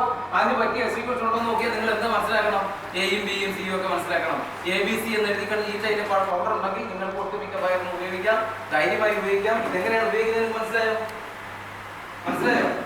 ഇതെങ്ങനെയാണ് ഉപയോഗിക്കുന്നത് മനസ്സിലായോ? എടുത്തുകൊണ്ട് വരിക, എന്ത് ചെയ്യുക? പിന്നൂരുക. അതുപോലെ തന്നെ എന്ത് ചെയ്യുക? എയിം ചെയ്യുക, ദെൻ പുൾ ചെയ്യുക. ഇതിനെ തീ. അപ്പോൾ ഞാൻ ഒന്നുകൂടെ പറയുന്നു, നിങ്ങൾ ഇങ്ങനെയുള്ള ഒരു സാധനം എടുത്ത് ഉപയോഗിക്കുമ്പോൾ തീ അവിടെ ആളിപ്പടരുകയാണെങ്കിൽ നിങ്ങൾ എന്ത് ചെയ്യരുത്? പിന്നെ നിങ്ങളുടെ ഗ്യാസ് നിന്ന് തീ പിടിച്ചു, നിങ്ങൾ എക്സ്റ്റിംഗ്വിഷർ അടയ്ക്കാൻ ശ്രമിച്ചു, തീ അവിടെ നിന്ന് മറ്റുള്ളവരിലേക്ക് സ്പ്രെഡ് ചെയ്തിട്ട് ഭയങ്കരമായിട്ട് കത്തിപ്പടർന്നാൽ പിന്നെ എന്ത് ചെയ്യരുത്? അടുത്ത കൊണ്ടുപോകാന്ന് പറഞ്ഞാൽ അവിടെ നിൽക്കരുത്, ഇട്ടിട്ട് പോരുക. അപ്പോഴേ അവിടെ സ്ഥലം വിടുക, വിട്ട് ഫയർ സർവീസിനെ അറിയിക്കുക. അതാണ് നിങ്ങൾ ചെയ്യേണ്ട കാര്യം. ഞാൻ ആദ്യമേ പറഞ്ഞു, ഇതെന്താണ്? ഒരു പ്രൈമറി ഫയർ ഫൈറ്റിംഗ് എക്യുപ്മെന്റ്സ് മാത്രമാണ്. ഇനി ഇവിടെ എന്തെങ്കിലും തരത്തിലൊരു കൊച്ചു തീപിടുത്തം ഉണ്ടായി കഴിഞ്ഞാൽ നിങ്ങൾ ഇതെടുത്ത് ഉപയോഗിച്ചൂടെ? പേടിയുണ്ടോ? ഒരു പേടിയും വേണ്ട, ധൈര്യമായിട്ട് എടുത്തുകൊണ്ട് ഉപയോഗിക്കണം. എന്തൊരു കാർ ഇവിടെ കത്തി, അത് മൊത്തം കത്തിക്കൊണ്ടാണ്. അവിടെ ഭാവനയിൽ എന്തുണ്ടായിരുന്നു? എക്സ്റ്റിംഗ്വിഷർ ഉണ്ടായിരുന്നു, അവരെടുത്ത് ഉപയോഗിച്ചു. അവർക്ക് എന്തോ ട്രെയിനിങ് കിട്ടുന്നുണ്ടായിരുന്നു നമ്മുടെ കയ്യിൽ. ആ കാർ രക്ഷിക്കാൻ കഴിഞ്ഞു. അതുപോലെ നിങ്ങൾക്ക് എന്തെങ്കിലും ഒരു കാര്യം വന്നു കഴിഞ്ഞാൽ ഇതുപോലെ എക്സ്റ്റിംഗ്വിഷർ ഉപയോഗിക്കാൻ വേണ്ടില്ല. ഞാൻ പറഞ്ഞു, ചെല്ലുമ്പോൾ തീയുടെ സ്വഭാവം അത് കത്തി പടരുകയാണെങ്കിൽ, അത് ആളി കത്തുകയാണെങ്കിൽ നിങ്ങൾ പിന്നെ എന്ത് ചെയ്യരുത്? അവിടെ നിൽക്കരുത്, നമ്മൾ അപകടത്തിൽപ്പെടും. ഇനി ഞാൻ ഒരു സിമ്പിൾ ക്വസ്റ്റ്യൻ ചോദിച്ചോട്ടെ നിങ്ങളോട്. നിങ്ങൾ രാവിലെ വരുമ്പോൾ ഒരു മുറിക്കകത്ത് നിന്ന് ഭയങ്കരമായിട്ട് പുക വരുന്നു. അവിടെ നിന്ന് നിങ്ങൾക്ക് എന്തോ മനസ്സിലായി? ഇവിടുത്തെ ഉണ്ടായിരുന്നു മനസ്സിലായി ഇല്ലേ? നിങ്ങൾ ഓടി ചെന്ന് വാതിൽ ചെന്ന് തുറക്കുമോ അതോ അടഞ്ഞ് തന്നെ കിടക്കട്ടെ ചെയ്യും? ഒന്ന് ആലോചിച്ചിട്ട് മറുപടി പറയണം. ഞാൻ നിങ്ങളെ പറഞ്ഞല്ലോ, ഓക്സിജന്റെ കാര്യങ്ങളും ഒക്കെ പറഞ്ഞു. എന്താ ചെയ്യുന്നത്? ഈ മുറിയിൽ നിന്ന് നിങ്ങൾ കൂടി ഇങ്ങനെ പോകാൻ കൊണ്ടേയിരിക്കുന്നു. നിങ്ങൾക്ക് മനസ്സിലായി അവിടെ എന്തോ കത്തിയിട്ടുണ്ട്. ഓടിച്ചെന്ന് ജനലും വാതിലും തുറക്കുമോ? നമ്മൾ മനുഷ്യജീവനുണ്ടെങ്കിൽ നമ്മൾ തുറക്കും, അത് വേറെ കഥ. നിങ്ങൾ എന്ത് ചെയ്യും? തുറക്കൂ, അതോ ആ തുറന്നത് അടച്ചത് അങ്ങനെയാണ് കിടക്കട്ടെ എന്ന് പറഞ്ഞ് നിങ്ങൾ പെട്ടെന്ന് തന്നെ ഫയർ സർവീസിനെ വിളിക്കും? തുറക്കും. ഒരേ പ്രായം തുറക്കുന്നതാണ്. തുറക്കില്ല. ഏതാണ്? നിങ്ങളുടെ ഭൂരിഭാഗം ഇരിപ്പുണ്ടല്ലോ, എന്താണ്? തുറക്കില്ല. അതാണ് തുറക്കരുത്. എന്താ കാര്യം? രാത്രിയിൽ ഇവിടെ തീ പിടിച്ച് കഴിയുമ്പോൾ അതിലിരിക്കുന്ന വസ്തുക്കൾ കത്തി കത്തി കത്തി അവിടെയുള്ള ഓക്സിജനെ മൊത്തം അവനെ വെച്ചെടുക്കും. ഇല്ലേ? അടച്ചല്ലേ ഇട്ടായിരുന്നേ? വായുവിനെ അങ്ങോട്ട് കടക്കാനുള്ള സ്ഥലമില്ല. ഓക്സിജൻ മൊത്തം എടുത്തതിന് ശേഷം ഇവൻ ഇരുന്നിട്ട് എന്ത് ചെയ്യും? അവസാനം ഇരുന്ന് നീറാൻ തുടങ്ങും. കാരണം ആൾക്ക് എന്ത് കിട്ടുന്നില്ല? ഓക്സിജൻ കിട്ടുന്നില്ല. ആ സമയത്ത് നിങ്ങൾ പോയി ആ ഡോർ വലിച്ചു തുറന്നുള്ള അവസ്ഥ എന്താ? പെട്ടെന്ന് ഓക്സിജൻ അകത്തേക്ക് കിടക്കുകയും തീ അവിടെ നിന്ന് എന്ത് ചെയ്യുന്നുണ്ട്? ഫയർ ബോൾ ആയിട്ട് പുറത്തേക്ക് തള്ളുകയും ചെയ്യും. നമ്മൾ എന്ത് ചെയ്യുന്നുണ്ട്? മരണപ്പെടാനുള്ള ചാൻസ് കൂടുതലുണ്ട്. അതുകൊണ്ട് തന്നെ നിങ്ങൾ എപ്പോഴും, ഞാനൊരു വാതിലില്ല എനിക്ക് ഇവിടെ കാണിക്കാൻ, നിങ്ങളൊരു ഇത് തുറന്ന് നോക്കുവാണെങ്കിൽ, ഒരു വാതിലൊക്കെ തുറന്ന് നോക്കുകയാണെങ്കിൽ, ഒരു മുറി നോക്കുവാണെങ്കിൽ എപ്പോഴും നമ്മളെല്ലാവരും പുറത്തുള്ള ഫ്ലാറ്റിന് പുറത്തുള്ള സമയത്ത് ഈ ഫ്ലാറ്റിൽ നിന്ന് പുകയോ അതുപോലെ ഭയങ്കരമായിട്ടുള്ള ചൂടോ വരികയാണെങ്കിൽ നമ്മൾ ഡോറ് പെട്ടെന്ന് വന്ന് തുറക്കരുത്.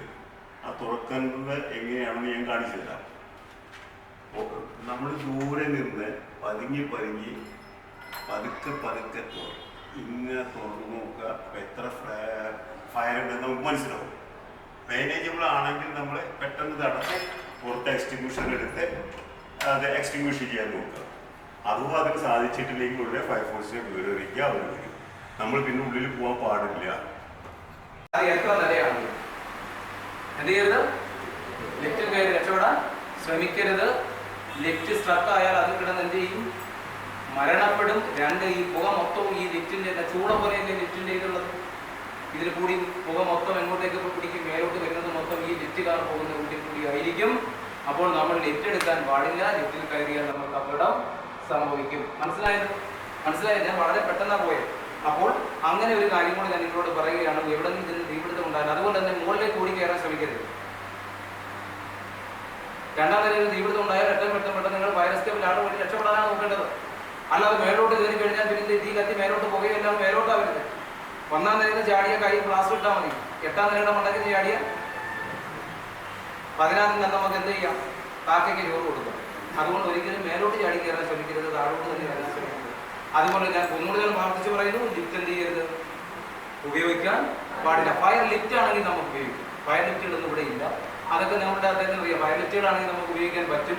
കാരണം അത് റെസ്റ്റ് ചെയ്യാനുള്ള കഴിവുണ്ട്. പക്ഷേ സാധാ ലിഫ്റ്റുകളെ നിങ്ങൾ ഉപയോഗിക്കരുത്. നിങ്ങൾ ഫയർ എസ്കേപ്പ് ലാഡർ വഴി തന്നെ നിങ്ങൾ രക്ഷപ്പെടുക. ഇതുപോലുള്ള ഫ്ലാറ്റിൽ പ്രധാനമായി പറയുന്നത് നിങ്ങളുടെ ഫയർ എസ്കേപ്പ് ലാഡറും നിങ്ങളുടെ ക്വാർട്ടേഴ്സിനും തമ്മിലുള്ള ആ മീൻസ് ഓഫ് എസ്കേപ്പ് എപ്പോഴും നിങ്ങൾ ക്ലീനായി നീറ്റായി കരുതുക. അവിടെ ആവശ്യമില്ലാത്ത വസ്തുക്കൾ കൊണ്ട് കരുതി വയ്ക്കുവാനുള്ള നിങ്ങളുടെ ഗോഡൗൺ ആക്കി മാറ്റിക്കഴിഞ്ഞാൽ നിങ്ങൾക്ക് തന്നെ എന്ത് ചെയ്യുന്നുണ്ട്? സുപ്രഭാതത്തിൽ ദുഃഖിക്കേണ്ടി വരും. അതാണ് ഇനിയുള്ള കാലഘട്ടം. മനസ്സിലായോ? ഇത്രയും കാര്യങ്ങൾ പിടികിട്ടിയല്ലോ. ഇനി ഒരു എക്സ്റ്റിങ്വിഷർ എടുത്ത് ഉപയോഗിക്കാനെങ്കിൽ ഞാൻ എന്തിനായി നിങ്ങളെ എ ക്ലാസ്സും ബി ക്ലാസ്സും ഒക്കെ പറഞ്ഞ് ബോറടിപ്പിച്ചതെന്ന് മനസ്സിലായോ? ഞാൻ ബോറടിപ്പിച്ച് എന്തിനാന്ന് മനസ്സിലായില്ലേ? ബോറടിപ്പിക്ക് വരുന്നില്ല. നിങ്ങൾക്ക് ഇതെടുത്ത് ഉപയോഗിക്കാൻ പഠിച്ചാൽ ഇത് എന്തെന്ന് അറിയണം. അല്ല നിങ്ങളോട് ഞാൻ പറയാം, ഇത് ഒരു ഇങ്ങനെ വെച്ചിട്ട് ഇങ്ങനെ വെട്ടിയാൽ മതിയെന്ന് പറഞ്ഞിട്ട് പോയി കഴിഞ്ഞാൽ നിങ്ങളെങ്കിൽ എ ക്ലാസ്സിൻ്റെ ഒരു ഇതെടുത്ത് വെച്ചിട്ട് ഇപ്പോൾ എല്ലായിടത്തും ABC ഉള്ളൂ. എ ക്ലാസ് അങ്ങനെ ഇല്ല. ചില സ്പെഷ്യൽ കേസുകളിൽ എ ക്ലാസ് വെക്കാറുള്ളൂ. പക്ഷേ എവിടെയെങ്കിലും ചെന്ന് നിങ്ങൾ എ ക്ലാസ് എടുത്ത് വല്ല പെട്രോളിനും തീ പിടിച്ച കാറിൻ്റെയൊക്കെയാണ് അവിടെ തീ പിടിച്ചപ്പോൾ എടുത്ത് അടിച്ചു കൊടുത്തിട്ട് നാളെ എനിക്കെതിരെ കേസ് കൊടുത്തു കഴിഞ്ഞാൽ ഞാൻ എന്ത് ചെയ്യുന്നത്? പഠിപ്പാണ്. ഇയാൾ വന്ന് എന്നെ പഠിപ്പിച്ച് ഇങ്ങനെ അടിക്കുന്നില്ല. ഇപ്പം ഇത് ഇങ്ങനെ വെച്ചാൽ അടിക്കുന്നില്ല കൊണ്ടുപോയി അടിക്കുമോ? അടിക്കുമോ? നോക്കില്ല എന്തിനാ കത്തിയെന്ന്.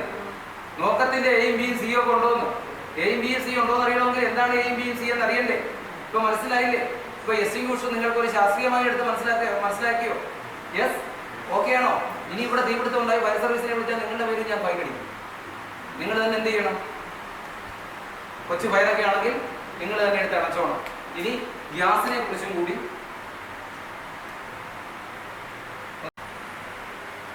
ഗ്യാസ് ലീക്ക് ഉണ്ടാകുന്നതിന്റെ ഏറ്റവും പ്രധാന കാരണം പാചകിച്ചതിന് ശേഷം നിങ്ങൾ എന്ത് ഓഫ് ചെയ്യത്തില്ല? റെഗുലേറ്റർ. ഇപ്പം എല്ലാവരുടെയും മനസ്സിൽ ഇതിനകത്ത് റെഗുലേറ്റർ ഓഫ് ചെയ്ത് വന്നിരിക്കുന്നത് എത്ര പേരുണ്ട്? റെഗുലേറ്റർ ഓഫ് ചെയ്ത് വന്നിരിക്കുന്നത് എത്ര പേരുണ്ട്? ആ ഗ്യാസ് വന്ന് നിങ്ങളുടെ സ്റ്റൗവിൽ വരെ കിടപ്പുണ്ട്. നിങ്ങളൊരു കൊച്ചു കുട്ടി എന്നിട്ട് അതിനകത്ത് കഴിച്ചുകൊണ്ട് ഇങ്ങനെ അമർത്തി കഴിഞ്ഞാൽ ആ ഗ്യാസ് എന്ത് ചെയ്യും? ഓഫ് ചെയ്യും. പുറത്തേക്ക് വമിക്കും. ഈ ഗ്യാസിന് നിറമോ മണമോ ഉള്ള വസ്തുവല്ല കേട്ടോ. പിന്നെ നിങ്ങളുടെ നമ്മുടെ വീട്ടിൽ ഉപയോഗിക്കുന്ന ഇതിനകത്ത് ഈതേൻ പ്രത്യാപ്തി എന്ന് പറഞ്ഞൊരു പദാർത്ഥം ചേർത്തിട്ടുണ്ട്. അതുകൊണ്ടാണ് ആ മണം വരുന്നത്. കാരണം ചോർന്നാൽ അറിയാൻ വേണ്ടി. ടൗണിൽ കൂടെ കൊണ്ടുപോകുന്ന സാധനം ചോർന്നാൽ അറിയത്തൊന്നുമില്ല കേട്ടോ. അങ്ങനെ ആരും സംശയിക്കരുത്.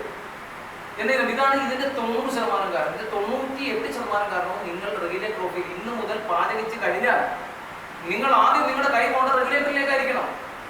നിങ്ങൾ 98% സേഫായി. നിങ്ങൾ ഈ ഞായറാഴ്ച ഒക്കെ എന്തെങ്കിലും ഇരിക്കുന്ന സമയത്ത് വീട്ടിലെ ഗ്യാസ് എടുത്ത് വെച്ചിട്ട് ഇതുപോലെ അങ്ങോട്ട് ഇങ്ങോട്ട് നീക്കിയിട്ട് തുടങ്ങിയിട്ടേക്കും. തുടയ്ക്കുമോ? തുടയ്ക്കുമ്പോൾ എന്ത് ചെയ്യുന്നുണ്ട്, ഇതുപോലെ എന്തെങ്കിലും ക്ലിപ്പ് വെച്ചുകൂടെ ഇതുപോലെ ചെപ്പിക്കുന്ന ഒരു സ്ഥലമുണ്ട്.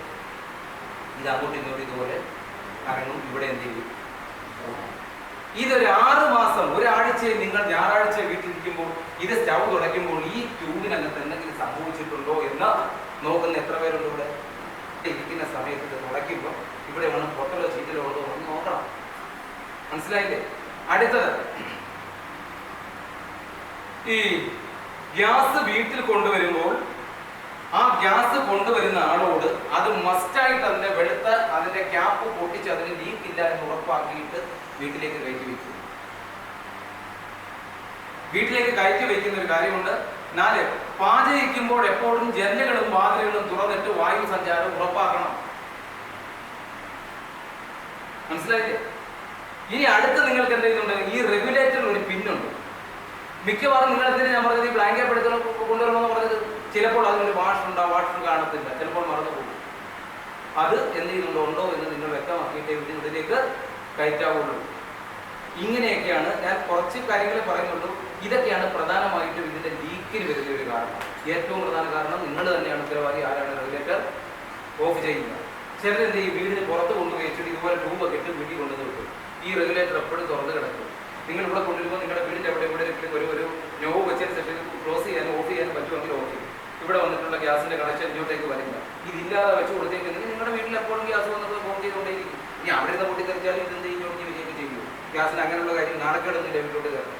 അതുകൊണ്ട് ഞാൻ പറയുകയാണ്, ഇത്രയും കാര്യങ്ങളാണ് ഇത് ലീക്കാകാനുള്ള അവിടെ ഒരു ഹൗസിന്റെ ഭാഗത്ത്, വീടിന്റെ ഭാഗത്ത് ലീക്കാകാനുള്ള പ്രധാന കാരണം. അപ്പോൾ ഇന്ന് മുതൽ റെഗുലേറ്റർ ഓഫ് ചെയ്യും. ഞായറാഴ്ച ഒരു ദിവസമെങ്കിലും എന്ത് ചെയ്യും, ഇത് ട്യൂബ് ഒന്ന് നോക്കും, ഇത് ഒടിഞ്ഞിട്ടുണ്ടോ നോക്കും. ഒടിഞ്ഞിട്ടുണ്ടെങ്കിൽ അവിടെ വെച്ച് കട്ട് ചെയ്ത് കളഞ്ഞതിന് ശേഷം വീണ്ടും കണക്ട് ചെയ്ത് തരാൻ നിങ്ങളുടെ എന്ത് ചെയ്യുന്നുണ്ട്, കൂടെ എന്ത് ചെയ്യുന്നുണ്ട്, ജീവിക്കുന്ന ആളോട് പറയുക. പറ്റിയില്ലെങ്കിൽ പിന്നെ നടത്തിറക്കിയത് ഒരു കുഴപ്പമില്ല, കാരണം നമ്മുടെ സേഫ്റ്റി നമ്മളോട്. മനസ്സിലായോ? ഇനി ഒരു വർഷത്തിൽ ഒരിക്കലെങ്കിലും എന്ത് ചെയ്യുന്നുണ്ട്, ആ ഗ്യാസ് ഏജൻസി പോയിട്ട് ഒരു 1-1.5 വർഷം കഴിയുമ്പോൾ ഈ ട്യൂബ് ഒന്ന് മാറുവാനുള്ള കരുണാകരമായ മനസ്സ് നിങ്ങൾക്കുണ്ടാകും. അപേക്ഷയാണ്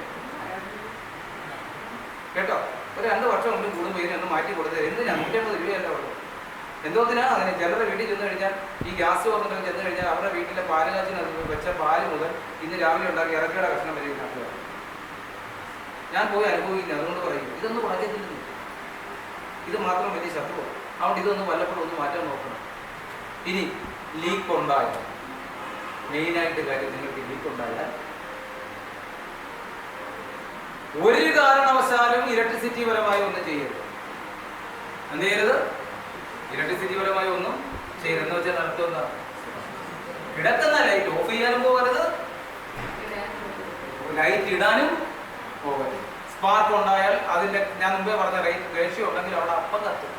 കത്തി നിങ്ങൾ പത്രത്തിൽ വായിക്കുന്നില്ല, ഗ്യാസ് ഇവിടെ ഇത്ര പേര് മരിച്ചു പോയിട്ടുള്ളത് ഇതുപോലെ സ്വിച്ച് ഇടുന്നതാണ്. ജനലുകളും വാതിലുകളും തുറന്നിടണം. തുറന്നിടുന്നത് എങ്ങനെയായിരിക്കണം? ഇതിന്റെ കൊളുത്തെടുക്കുന്നത് എങ്ങനെയായിരിക്കണം? ഒരു നനഞ്ഞ ടവൽ കയ്യിൽ വെച്ചിട്ട് അത് വെച്ച് ചേർത്ത് പിടിച്ചിട്ട് എന്ത് ചെയ്യാൻ പറ്റുമോ? എന്ത് ചെയ്യാൻ പറ്റുമോ? ഈ ജനലുകളും വാതിലും തുറക്കാം. അല്ലാതെ ചാടിക്കരുത്, തുറക്കരുത്. നനഞ്ഞ ഒരു ടവൽ കയ്യിൽ വെച്ച് പൊതിഞ്ഞ ശേഷം ഇതുപോലുള്ള ഇരുമ്പ് ലോഹങ്ങളിൽ പൊതിഞ്ഞതിന് ശേഷം മാത്രം പൊക്കുക. 4, ഇനി ഈ ട്യൂബിന്റെ എവിടെയെങ്കിലും ആണ് ഇവിടുന്ന് ലീക്ക് ഉണ്ടാവുന്നെങ്കിൽ നിങ്ങൾ എന്ത് ചെയ്താൽ മതി?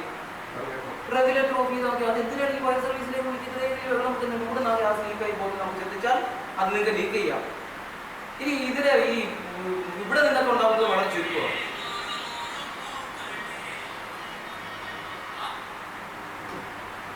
അവിടെ നിന്ന് വരുന്നതൊക്കെ ചുരുക്കമാണ്. നിങ്ങൾ എന്ത് ചെയ്യുന്നുണ്ട്, ഇതിന്റെ ക്യാപ്പ് എടുത്ത്, റെഗുലേറ്റർ ക്യാപ്പ് എടുക്കുന്ന സമയത്ത് ഇത് ഞാൻ അത് പറഞ്ഞിട്ട് പറയാം. ഒരു കാരണവശാലും നിങ്ങൾ എന്ത് ചെയ്യരുത്, ഈ ഇലക്ട്രിസിറ്റി പരമായ കാര്യം ചെയ്യരുത്. 2 ജനലുകളും വാതിലുകളും തുറന്നിടുക. തുറന്നിടുമ്പോൾ ഞാൻ പറഞ്ഞല്ലോ, നിറഞ്ഞ ടവലോ കാര്യങ്ങളോ വെച്ചുകൊണ്ട് വേണം. ഒരു കാരണവശാലും അവിടെ നിന്നുകൊണ്ട് ഫയർ സർവീസിനെ വിവരം അറിയിക്കാൻ മൊബൈൽ എടുത്ത് ഉപയോഗിക്കരുത്. ഒരു കാരണവശാലും എന്ത് ചെയ്യരുത്, നിങ്ങൾ ഫയർ സർവീസിനെ വിളിക്കാൻ തോന്നും, അപ്പൊ നിങ്ങൾ ഈ മൊബൈൽ എടുത്ത് വരും, മൊബൈലിന്റെ സ്പാർക്ക് മതി കേൾക്കാം. മനസ്സിലായില്ലേ? ദൂരെ മാറിയതിനു ശേഷം പഴുതതും അകലം മാറിക്കുക. 4, നിങ്ങൾക്ക് എന്ത് ചെയ്യുന്നുണ്ട്, ഞാൻ പറഞ്ഞല്ലോ, ഈ ഭാഗത്തെങ്ങാനും ആണ് വരുന്നതെങ്കിൽ നിങ്ങൾക്ക് എന്ത് ചെയ്യുന്നുണ്ട്, ധൈര്യമായിട്ട് നിങ്ങൾക്ക് ഈ റെഗുലേറ്റർ ഓഫ് ചെയ്താൽ മതി. ഇനി നിങ്ങൾ റെഗുലേറ്റർ ഊരി നിങ്ങൾ അടുത്ത ഇത് കണക്ട് ചെയ്യാൻ തുടങ്ങുമ്പോഴാണ് ഈ ലീക്ക് ഒരു ശബ്ദം കേൾക്കുന്നെങ്കിൽ എന്ത് ചെയ്യണം? എളുപ്പം ആ വെള്ളം ക്യാപ്പിട്ടാൽ അടച്ചാൽ മതി. മനസ്സിലായില്ലേ? ഇട്ടിട്ട് ഞാൻ മുമ്പേ പറഞ്ഞല്ലോ, നിങ്ങളുടെ മനസ്സ് പോസിറ്റീവ് ആണെങ്കിൽ അപ്പം നിങ്ങൾ അടയ്ക്കും ഇതിനെ. അതല്ല നെഗറ്റീവ് ആണെങ്കിൽ നിങ്ങൾ ഇട്ടിട്ട് ഓടും. നിങ്ങൾ ഇട്ടിട്ട് ഓടത്തേ ഉള്ളൂ, ക്ലാസ് കിട്ടിയാലും ഇട്ടിട്ട് ഓടത്തേ ഉള്ളൂ എന്ന് എനിക്കറിയാൻ പറ്റും. ആ പെട്ടെന്ന് തന്നെ ആ ബ്ലാങ്കറ്റ് പെട്ടെന്ന് അടച്ചു കഴിഞ്ഞാൽ ആ ഗ്യാസിന്റെ ലീക്ക് അവിടെ നിൽക്കും. ജ്വലന സ്വഭാവമുള്ള വസ്തുക്കൾ മൊത്തം നമ്മുടെ അവിടെ നിന്ന് മാറ്റണം. വല്ല തീയോ കാര്യങ്ങളോ ഒക്കെ ഉള്ള കാര്യങ്ങളുണ്ടെങ്കിൽ മാറ്റണം. മൂന്നാമതായിട്ട് ഞാൻ ജനറേറ്റർ പറഞ്ഞപ്പോൾ ഫ്ലൈമോൾ ആയിട്ടുള്ള വസ്തുക്കൾ ഒന്നും തന്നെ നിങ്ങൾ എന്ത് ചെയ്യുന്നുണ്ട്, ഗ്യാസിനോട് ചേർത്ത് വെക്കരുത്. ഗ്യാസിന്റെ സിലിണ്ടർ എപ്പോഴും താഴെയും സ്റ്റൗ എപ്പോഴും എവിടെ ആയിരിക്കണം, മുകളിലുമായിരിക്കണം. എല്ലാവരും എന്ത് ചെയ്യുന്നുണ്ട്, വീടിന്റെ ഭംഗി കൂട്ടാൻ വേണ്ടി ഈ സിലിണ്ടർ എടുത്ത് അകത്ത് വെച്ചിട്ട് അവിടെ എല്ലാം കെട്ടി അടച്ച് പിന്നെ ഈ ഇതിന് സ്ലാബിന് നടുക്കൂടെ ഒരു കുഴി ഇട്ടിട്ടാണ് ഈ സിലിണ്ടർ എടുത്ത് മേലോട്ട് കയറ്റി വെച്ചിരിക്കുന്നത്. എനിക്കറിയാം അത് വളരെ ശരിയായ കാര്യമല്ല. കാരണം ഈ ചൂടും കാര്യങ്ങളും എല്ലാം ഈ സിലിണ്ടറാണ്. സിലിണ്ടർ പൊട്ടിത്തെറിക്കണമെങ്കിൽ ഒരു കാര്യം ഉണ്ടാക്കും, തീ പിടിക്കുന്നത്. അപ്പോൾ നിങ്ങൾ എന്ത് ചെയ്യുന്നുണ്ട്, ഇത് ചെയ്താൽ മതി. ഒപ്പം നിങ്ങൾ ഫയർ സർവീസിനെ പേടിയാണെങ്കിൽ പോലും അറിയിച്ചോളൂ. കഴിഞ്ഞാൽ ശ്രദ്ധിക്കേണ്ട കാര്യങ്ങൾ, തീപിടുത്തം ഉണ്ടായിക്കഴിഞ്ഞാൽ നിങ്ങൾക്ക് ഈ ട്യൂബിന്റെ ഭാഗത്ത് നിന്ന് അടുപ്പിന്റെ ഭാഗത്ത് നിന്നാണ് പൊട്ടി ലീക്കായി തീ പിടിക്കുന്നെങ്കിൽ നമ്മൾക്ക് എന്ത് ചെയ്യാം? നിങ്ങളുടെ സ്ത്രീകൾക്കായത് ഞാൻ പറയുകയാണ്, എന്ത് ചെയ്താൽ മതി, ഈ റെഗുലേറ്റർ ഓഫ് ചെയ്താണ് തീ അണയും. മനസ്സിലായില്ലേ? ഇനി ഈ റെഗുലേറ്ററിന്റെ ഭാഗത്ത് നിന്ന് തീപിടുത്തം ഉണ്ടാകുന്നെങ്കിലോ അത് പ്രശ്നമാണ്. അപ്പോൾ നിങ്ങൾ എന്ത് ചെയ്യുക, കട്ടിയുള്ള ചാക്കോ ടവലുകളോ എങ്ങാണ്ട് നനച്ചിതിന്റെ മുകളിൽ ഇട്ടിട്ട് എന്ത് ചെയ്യുക, ഇതിനെ തണുപ്പിച്ചുകൊണ്ട് വെള്ളവും വല്ലതും എടുത്ത് തണുപ്പിച്ചുകൊണ്ട് നിൽക്കുക. ഫയർ സർവീസിന് എത്രയും പെട്ടെന്ന് വിവരം വിളിച്ച് ഫയർ സർവീസിന്റെ സേവനം നേടുക. ബക്കറ്റൊക്കെ എടുത്ത് അണയ്ക്കാനൊക്കെ നിങ്ങളെ ഈ യൂട്യൂബിലെ കാണിക്കുന്നത് അത് ഞാൻ പറഞ്ഞു തരത്തില്ല, കാരണം നല്ല ഒത്തിരി അശാസ്ത്രീയമുണ്ട്. അതുകൊണ്ട് ഞാൻ പറയുന്നില്ല. നിങ്ങൾ അതന്നെ ഇത് ഭംഗിയായി മൂടിയ ശേഷം ഇത് ചൂടാകുക, സിലിണ്ടർ ചൂടാകാതിരിക്കുക. ഇനി ഈ സിലിണ്ടറിൽ നിന്ന് ഇങ്ങനെ തീ ഒന്ന് മേലോട്ട് പോകുമ്പോൾ നിങ്ങളുടെ വിചാരം ഈ സിലിണ്ടറൊക്കെ പൊട്ടിത്തെറിക്കുന്നത്, അങ്ങനെ പൊട്ടിത്തെറിക്കില്ല.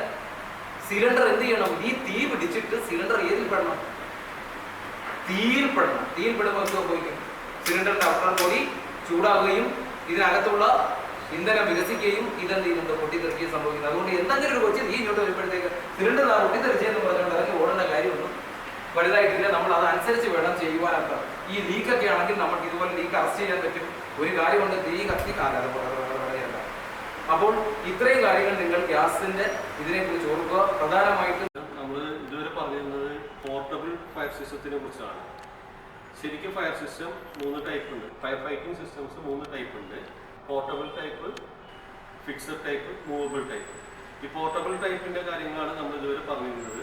അതിൽപ്പെട്ട കാര്യങ്ങളാണ് ഫയർ എക്സ്റ്റിംഗ്വിഷേഴ്സും അതിനെ യൂസ് ചെയ്യേണ്ട കാര്യങ്ങളൊക്കെ നമ്മൾ മുമ്പ് ചർച്ച ചെയ്തിട്ടുണ്ട്. ഇനി വരുന്നത് ഫിക്സഡ് ഫയർ സിസ്റ്റമാണ്. അത് ഓരോ ബിൽഡിങ്ങിലും നമ്മൾ ഫയർ സിസ്റ്റം ഡിസൈൻ ചെയ്യുന്നത് ആ ബിൽഡിങ്ങിൻ്റെ ഒക്യുപ്പൻസി ടൈപ്പും ആ ബിൽഡിങ്ങിന് വരുന്ന ഹൈറ്റിൻ്റെയും ഏരിയയും അനുസരിച്ചാണ്. ഇതെല്ലാം നമ്മൾ നാഷണൽ ബിൽഡിംഗ് കോഡ് ഓഫ് ഇന്ത്യയിൽ പാർട്ട് 4 പറയുന്നതിനനുസരിച്ചാണ് നമ്മൾ ഡിസൈൻ ചെയ്യുന്നത്. ഈ ബിൽഡിംഗ് റെസിഡൻഷ്യൽ ബിൽഡിംഗ് ആണ്. ഇതിൽ 35 മീറ്ററിന് താഴെയുള്ള ബിൽഡിംഗ് എന്ന കാറ്റഗറിയിലാണ് ഇത് പെടുത്തിയിട്ടുള്ളത്. ഇവിടെ വരുന്നത് ഫിക്സഡ് ഫയർ സിസ്റ്റത്തിൽ ഡൗൺ കമർ സിസ്റ്റം എന്ന് പറഞ്ഞുള്ള ടൈപ്പാണ്. അതായത് ഇതിൽ വരുന്ന വാട്ടർ സോഴ്സ് ഓവർഹെഡ് ടാങ്ക് ആയിട്ട് ആണ് ഉള്ളത്. അത് ടെറസ് ലെവലിലായിരിക്കും ഉണ്ടാവുക. ഓവർഹെഡ് ടാങ്ക് നമുക്ക് ഇവിടെ ഒരു 25,000 ലിറ്റേഴ്സിൻ്റെ കപ്പാസിറ്റി വരുന്നുണ്ട്. കൂടാതെ ഈ ഗ്രാവിറ്റി ഫോഴ്സിനെ കൂടാതെ നമ്മൾ വാട്ടറിനെ പ്രഷറൈസ് ചെയ്യാൻ വേണ്ടിയിട്ട് ഒരു ബൂസ്റ്റർ പമ്പ്, അതായത് ഫയർ പമ്പ് നമുക്ക് ടെറസ് ലെവലിൽ വരുന്നുണ്ട്. അത് 900 LPHത്തിൻ്റെയാണ്. അപ്പോൾ നമുക്ക് എപ്പോഴും ഗ്രാവിറ്റി പ്രഷർ കൂടാതെ ആ പമ്പ് വർക്ക് ചെയ്തിട്ടുള്ള പ്രഷറും കൂടിയിട്ടുള്ള വാട്ടർ ലൈനാണ് നമുക്കിവിടെ കിട്ടുന്നത്. ഇവിടെ വരുന്ന ഫിക്സഡ് ഫയർ സിസ്റ്റത്തിൽ 2 പോയിന്റുകളാണ് നമുക്ക് ഇവിടെ ഉള്ളത്. 2 ഔട്ട്ലെറ്റുകളാണ് ഉള്ളത്. ഒരെണ്ണം ഹൈഡ്രന്റ് വാൽവ് അല്ലെങ്കിൽ ലാൻഡിംഗ് വാൽവ് എന്ന് പറയും. മറ്റേത് ഫസ്റ്റ് എയ്ഡ് ഹോസ് റീൽ സിസ്റ്റം എന്ന് പറയും. ഓക്കെ, ഈ ലാൻഡിംഗ് വാൽവ് എന്ന് പറഞ്ഞിട്ടുണ്ടെങ്കിൽ ഇത് ശരിക്കും ട്രെയിൻഡ് അല്ലെങ്കിൽ ഫയർമാൻമാർക്ക് യൂസ് ചെയ്യാനുള്ളത്. ഇതിൽ 63 mm ഒരു ഔട്ടാണ് വരുന്നത്. മാത്രമല്ല ഇതിൽ കണക്ട് ചെയ്യാനായിട്ടുള്ള ഫയർ ഹോസും അതിൻ്റെ ഒരു ബ്രാഞ്ച് പൈപ്പും ഈ ഹോസ് ബോക്സിൽ വെച്ചിട്ടുണ്ടായിരിക്കും. ഇതിൽ ഫയർ ഹോസ് 15 മീറ്റർ നീളം ഉണ്ടായിരിക്കും. മാത്രമല്ല അത് 63 mm വരുന്നത്. ഈ ഹോസ് ബോക്സിൻ്റെ ഉള്ളിൽ ഒരു CP ഹോസും ഒരു ബ്രാഞ്ച് പൈപ്പും ഉണ്ടായിരിക്കും. ഇത് ശരിക്കും ഞാൻ നേരത്തെ പറഞ്ഞു, ഫയർ ഓഫീസേഴ്സ് അല്ലെങ്കിൽ ട്രെയിൻഡ് ആയിട്ടുള്ള ആൾക്കാർക്ക് മാത്രമാണ് യൂസ് ചെയ്യാനുള്ള അധികാരമുള്ളൂ. കാരണം വെച്ചിട്ടുണ്ടെങ്കിൽ ഇത് വളരെയധികം ശ്രദ്ധിച്ചിട്ടുള്ള കാര്യങ്ങളാണ്. ഇതിൽ പ്രഷർ കൂടുതൽ വരുന്ന കാരണം കൊണ്ട് ഇപ്പോൾ ഇത് ഹോസ് ചിലപ്പോൾ നമ്മുടെ നെറ്റിയിൽ തട്ടിയിട്ട് നമുക്ക് ഇഞ്ചേർഡ് ആവാനുള്ള സാധ്യത വളരെ കൂടുതലാണ്. അതുകൊണ്ട് മാത്രമാണ് ഇത് ട്രെയിൻഡ് ആയിട്ടുള്ള ആൾക്കാർക്ക് മാത്രമേ യൂസ് ചെയ്യാൻ പാടുള്ളൂ എന്ന് പറയുന്നത്. ഈ ഫയർ ഹോസ് ബോക്സിൻ്റെ ഉള്ളിൽ ഇങ്ങനെ നമുക്കൊന്ന് അറിഞ്ഞിരിക്കേണ്ട കാര്യങ്ങളുണ്ട്. ഈ ഫയർ ബോക്സിൻ്റെ ഉള്ളിൽ എന്തൊക്കെയാണ് ഉള്ളത് എന്നുള്ളത്. ഈ ഫയർ ബോക്സ് തുറക്കാനുള്ള ചാവി ഈ സൈഡിലായിട്ടുണ്ടാവും. ചാവി നമുക്ക് ഇങ്ങനെ ഗ്ലാസ് പൊക്കിയിട്ട് എടുക്കാൻ പറ്റും.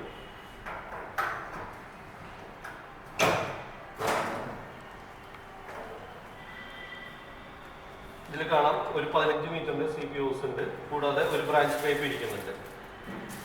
ഔട്ട് വരുന്നത് 63-19 കുറച്ചിട്ടുള്ള ഒരു നോസിലാണ് ഇതിൽ വരുന്നത്. ഇത് വളരെയധികം പ്രഷറൈസ് ചെയ്യാൻ വേണ്ടിയിട്ടാണ് നമ്മൾ ഈ ഒരു ബ്രാഞ്ച് പൈപ്പ് യൂസ് ചെയ്യുന്നത്.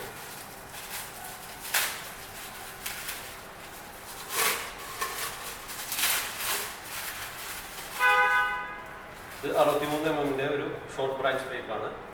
ഇത് നമ്മൾ എൻഡിലാണ് കണക്ട് ചെയ്യുക. ഈ ഒരു ഹോസിന്റെ എൻഡിലാണ് കണക്ട് ചെയ്യുക. വൺ സൈഡ് ഈ ലാൻഡിംഗ് വാൽവിൽ കണക്ട് ചെയ്യും, അതർ എൻഡ് നമ്മൾ എവിടെയാണോ ഫയർ വരുന്നത് ആ ഭാഗത്തേക്ക് എത്തിച്ചിട്ട് ലാൻഡിംഗ് വാൽവുകൾ കണക്ട് ചെയ്തതിന് ശേഷമാണ് നമ്മൾ ഈ വാൽവ് തിരിച്ചിട്ട് വെള്ളം പുറത്തേക്ക് വിട്ടേണ്ടത്. ശരിക്കും ഫയർ ഹോസ് റെയിലും മാത്രമാണ് നമുക്ക് പെട്ടെന്ന് യൂസ് ചെയ്യാൻ പറയുന്നുള്ളൂ. അതുകൊണ്ടാണ് അത് ഫസ്റ്റ് എയ്ഡ് ഹോസ് റെയിൽ എന്ന് പറയുന്നത്. ഈ ഹൈഡ്രന്റ് വാൽവും CPUസും ബാക്കി കാര്യങ്ങളൊക്കെ ട്രെയിൻഡ് ആയിട്ടുള്ള ആൾക്കാരോ അല്ലെങ്കിൽ ഫയർ ഓഫീസേഴ്സിന് മാത്രമേ യൂസ് ചെയ്യാൻ പാടുള്ളൂ. ഇത് ഹോസ് റെയിൽ അസംബ്ലി സിസ്റ്റം അല്ലെങ്കിൽ ഫസ്റ്റ് എയ്ഡ് ഹോസ് റെയിൽ എന്ന് പറയുന്നത്. ഈ ഫസ്റ്റ് എയ്ഡ് ഹോസ് റെയിൽ എന്ന് പറയാൻ കാരണം ഇതിൽ നിന്ന് വരുന്ന നമുക്ക് വളരെ കുറവാണ് വരുന്നത്. മാത്രമല്ല നമുക്ക് എന്തെങ്കിലും ഒരു എമർജൻസി സിറ്റുവേഷൻ ഉണ്ടെങ്കിൽ എസ്റ്റിംഗ്വിഷറോട് നിൽക്കാത്ത സിറ്റുവേഷൻ അങ്ങനെ വരെ നമുക്ക് വെള്ളം യൂസ് ചെയ്യണമെങ്കിൽ ആദ്യം യൂസ് ചെയ്യേണ്ടത് ഈ ഫസ്റ്റ് എയ്ഡ് ഹോസ് റെയിലാണ്. ഇതിൽ വരുന്നത് ഒരു 30 മീറ്ററിൻ്റെ ഒരു ഹോസ് വരുന്നുണ്ട്. അത് ഇതിലിങ്ങനെ ചുറ്റി വെച്ചേക്കാണ്. ഇതൊരു 19 mm പൈപ്പാണ്, ഹോസാണ്. ഇത് 30 മീറ്റർ ലെങ്ത് ഉണ്ട്. നമുക്ക് അപ്പോൾ ഇത് 30 മീറ്റർ ലെങ്ത്തുള്ള ഏതൊരു സ്ഥലത്തേക്ക് നമുക്കിത് വലിച്ചുകൊണ്ട് പോയി അവിടെ നിന്ന് ഫയർ ഫൈറ്റ് ചെയ്യാവുന്നതാണ്. കൂടാതെ ഇതിലൊരു ബോൾ വാൽവ് വരുന്നുണ്ട്. ഇത് സർവീസിങ് അല്ലെങ്കിൽ ഇത് ഓൺ ഓഫ് ചെയ്യാൻ വേണ്ടി മാത്രമാണ് യൂസ് ചെയ്യുന്നത്. ഈ ബോൾ വാൽവ് തിരിച്ചിട്ട് ഇതിലേക്ക് വെള്ളം നമുക്ക് കൺട്രോൾ ചെയ്യാം. കൂടാതെ ഇവിടെ ഒരു ഷട്ട് ഓഫ് നോസിൽ വരുന്നുണ്ട്. അപ്പോൾ നമ്മൾ ഏത് എൻഡിലാണോ എത്തുന്നത്, ഇപ്പോൾ ഫയർ വരുന്ന എൻഡിലേക്ക് എത്തിയതിന് ശേഷം മാത്രം നമുക്കിത് വേണമെങ്കിൽ ഓപ്പൺ ചെയ്യാം.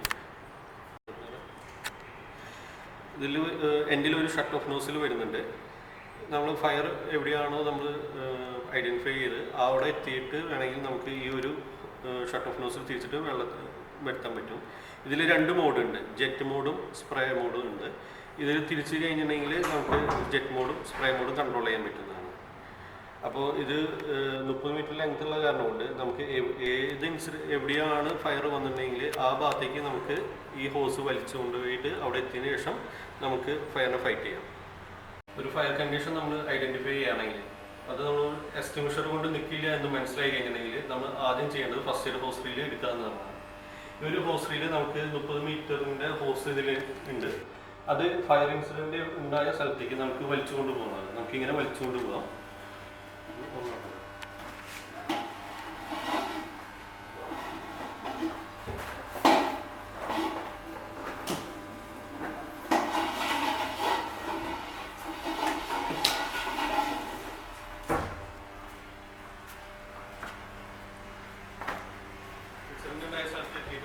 നമുക്ക് ഈ ഷട്ടർ ബോക്സിൽ ഓപ്പൺ ചെയ്തുകൊണ്ട് നമുക്ക് ഫയറിനെ ഫൈറ്റ് ചെയ്യാൻ പറ്റും.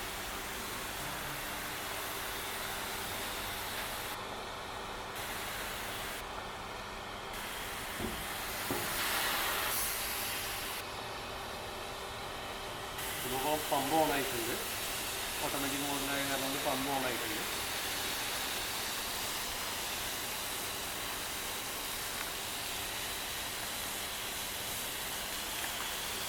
ടാങ്കല്ലേ അതിൽ ഒരു ടാങ്കിൽ എപ്പോഴും വെള്ളം ഉണ്ടാവും. അങ്ങനെ ഒന്ന് കഴിഞ്ഞിട്ട് ആ ശരിക്കും മറ്റേ ഈ വയറിന്റെ ടാങ്ക് കഴിഞ്ഞിട്ടാണ് വെള്ളം മറ്റേലേക്ക് വരുന്നുള്ളൂ. അപ്പോൾ ഇപ്പം നമ്മൾ അടിച്ചു കഴിഞ്ഞാലോ? ഇപ്പൊ ഞാൻ ഈ പെട്രോൾ കയറ്റി നിർത്തിയതാ. ഒന്നിലാക്കണം അല്ലേ? ഒന്നിൻ്റെ മുകളിൽ വേണം. താഴോട്ട് പോയത് ഞാനപ്പം ഇടയ്ക്ക് അങ്ങനെ ചെക്ക് ചെയ്യാറുണ്ട്. ഓക്കെ.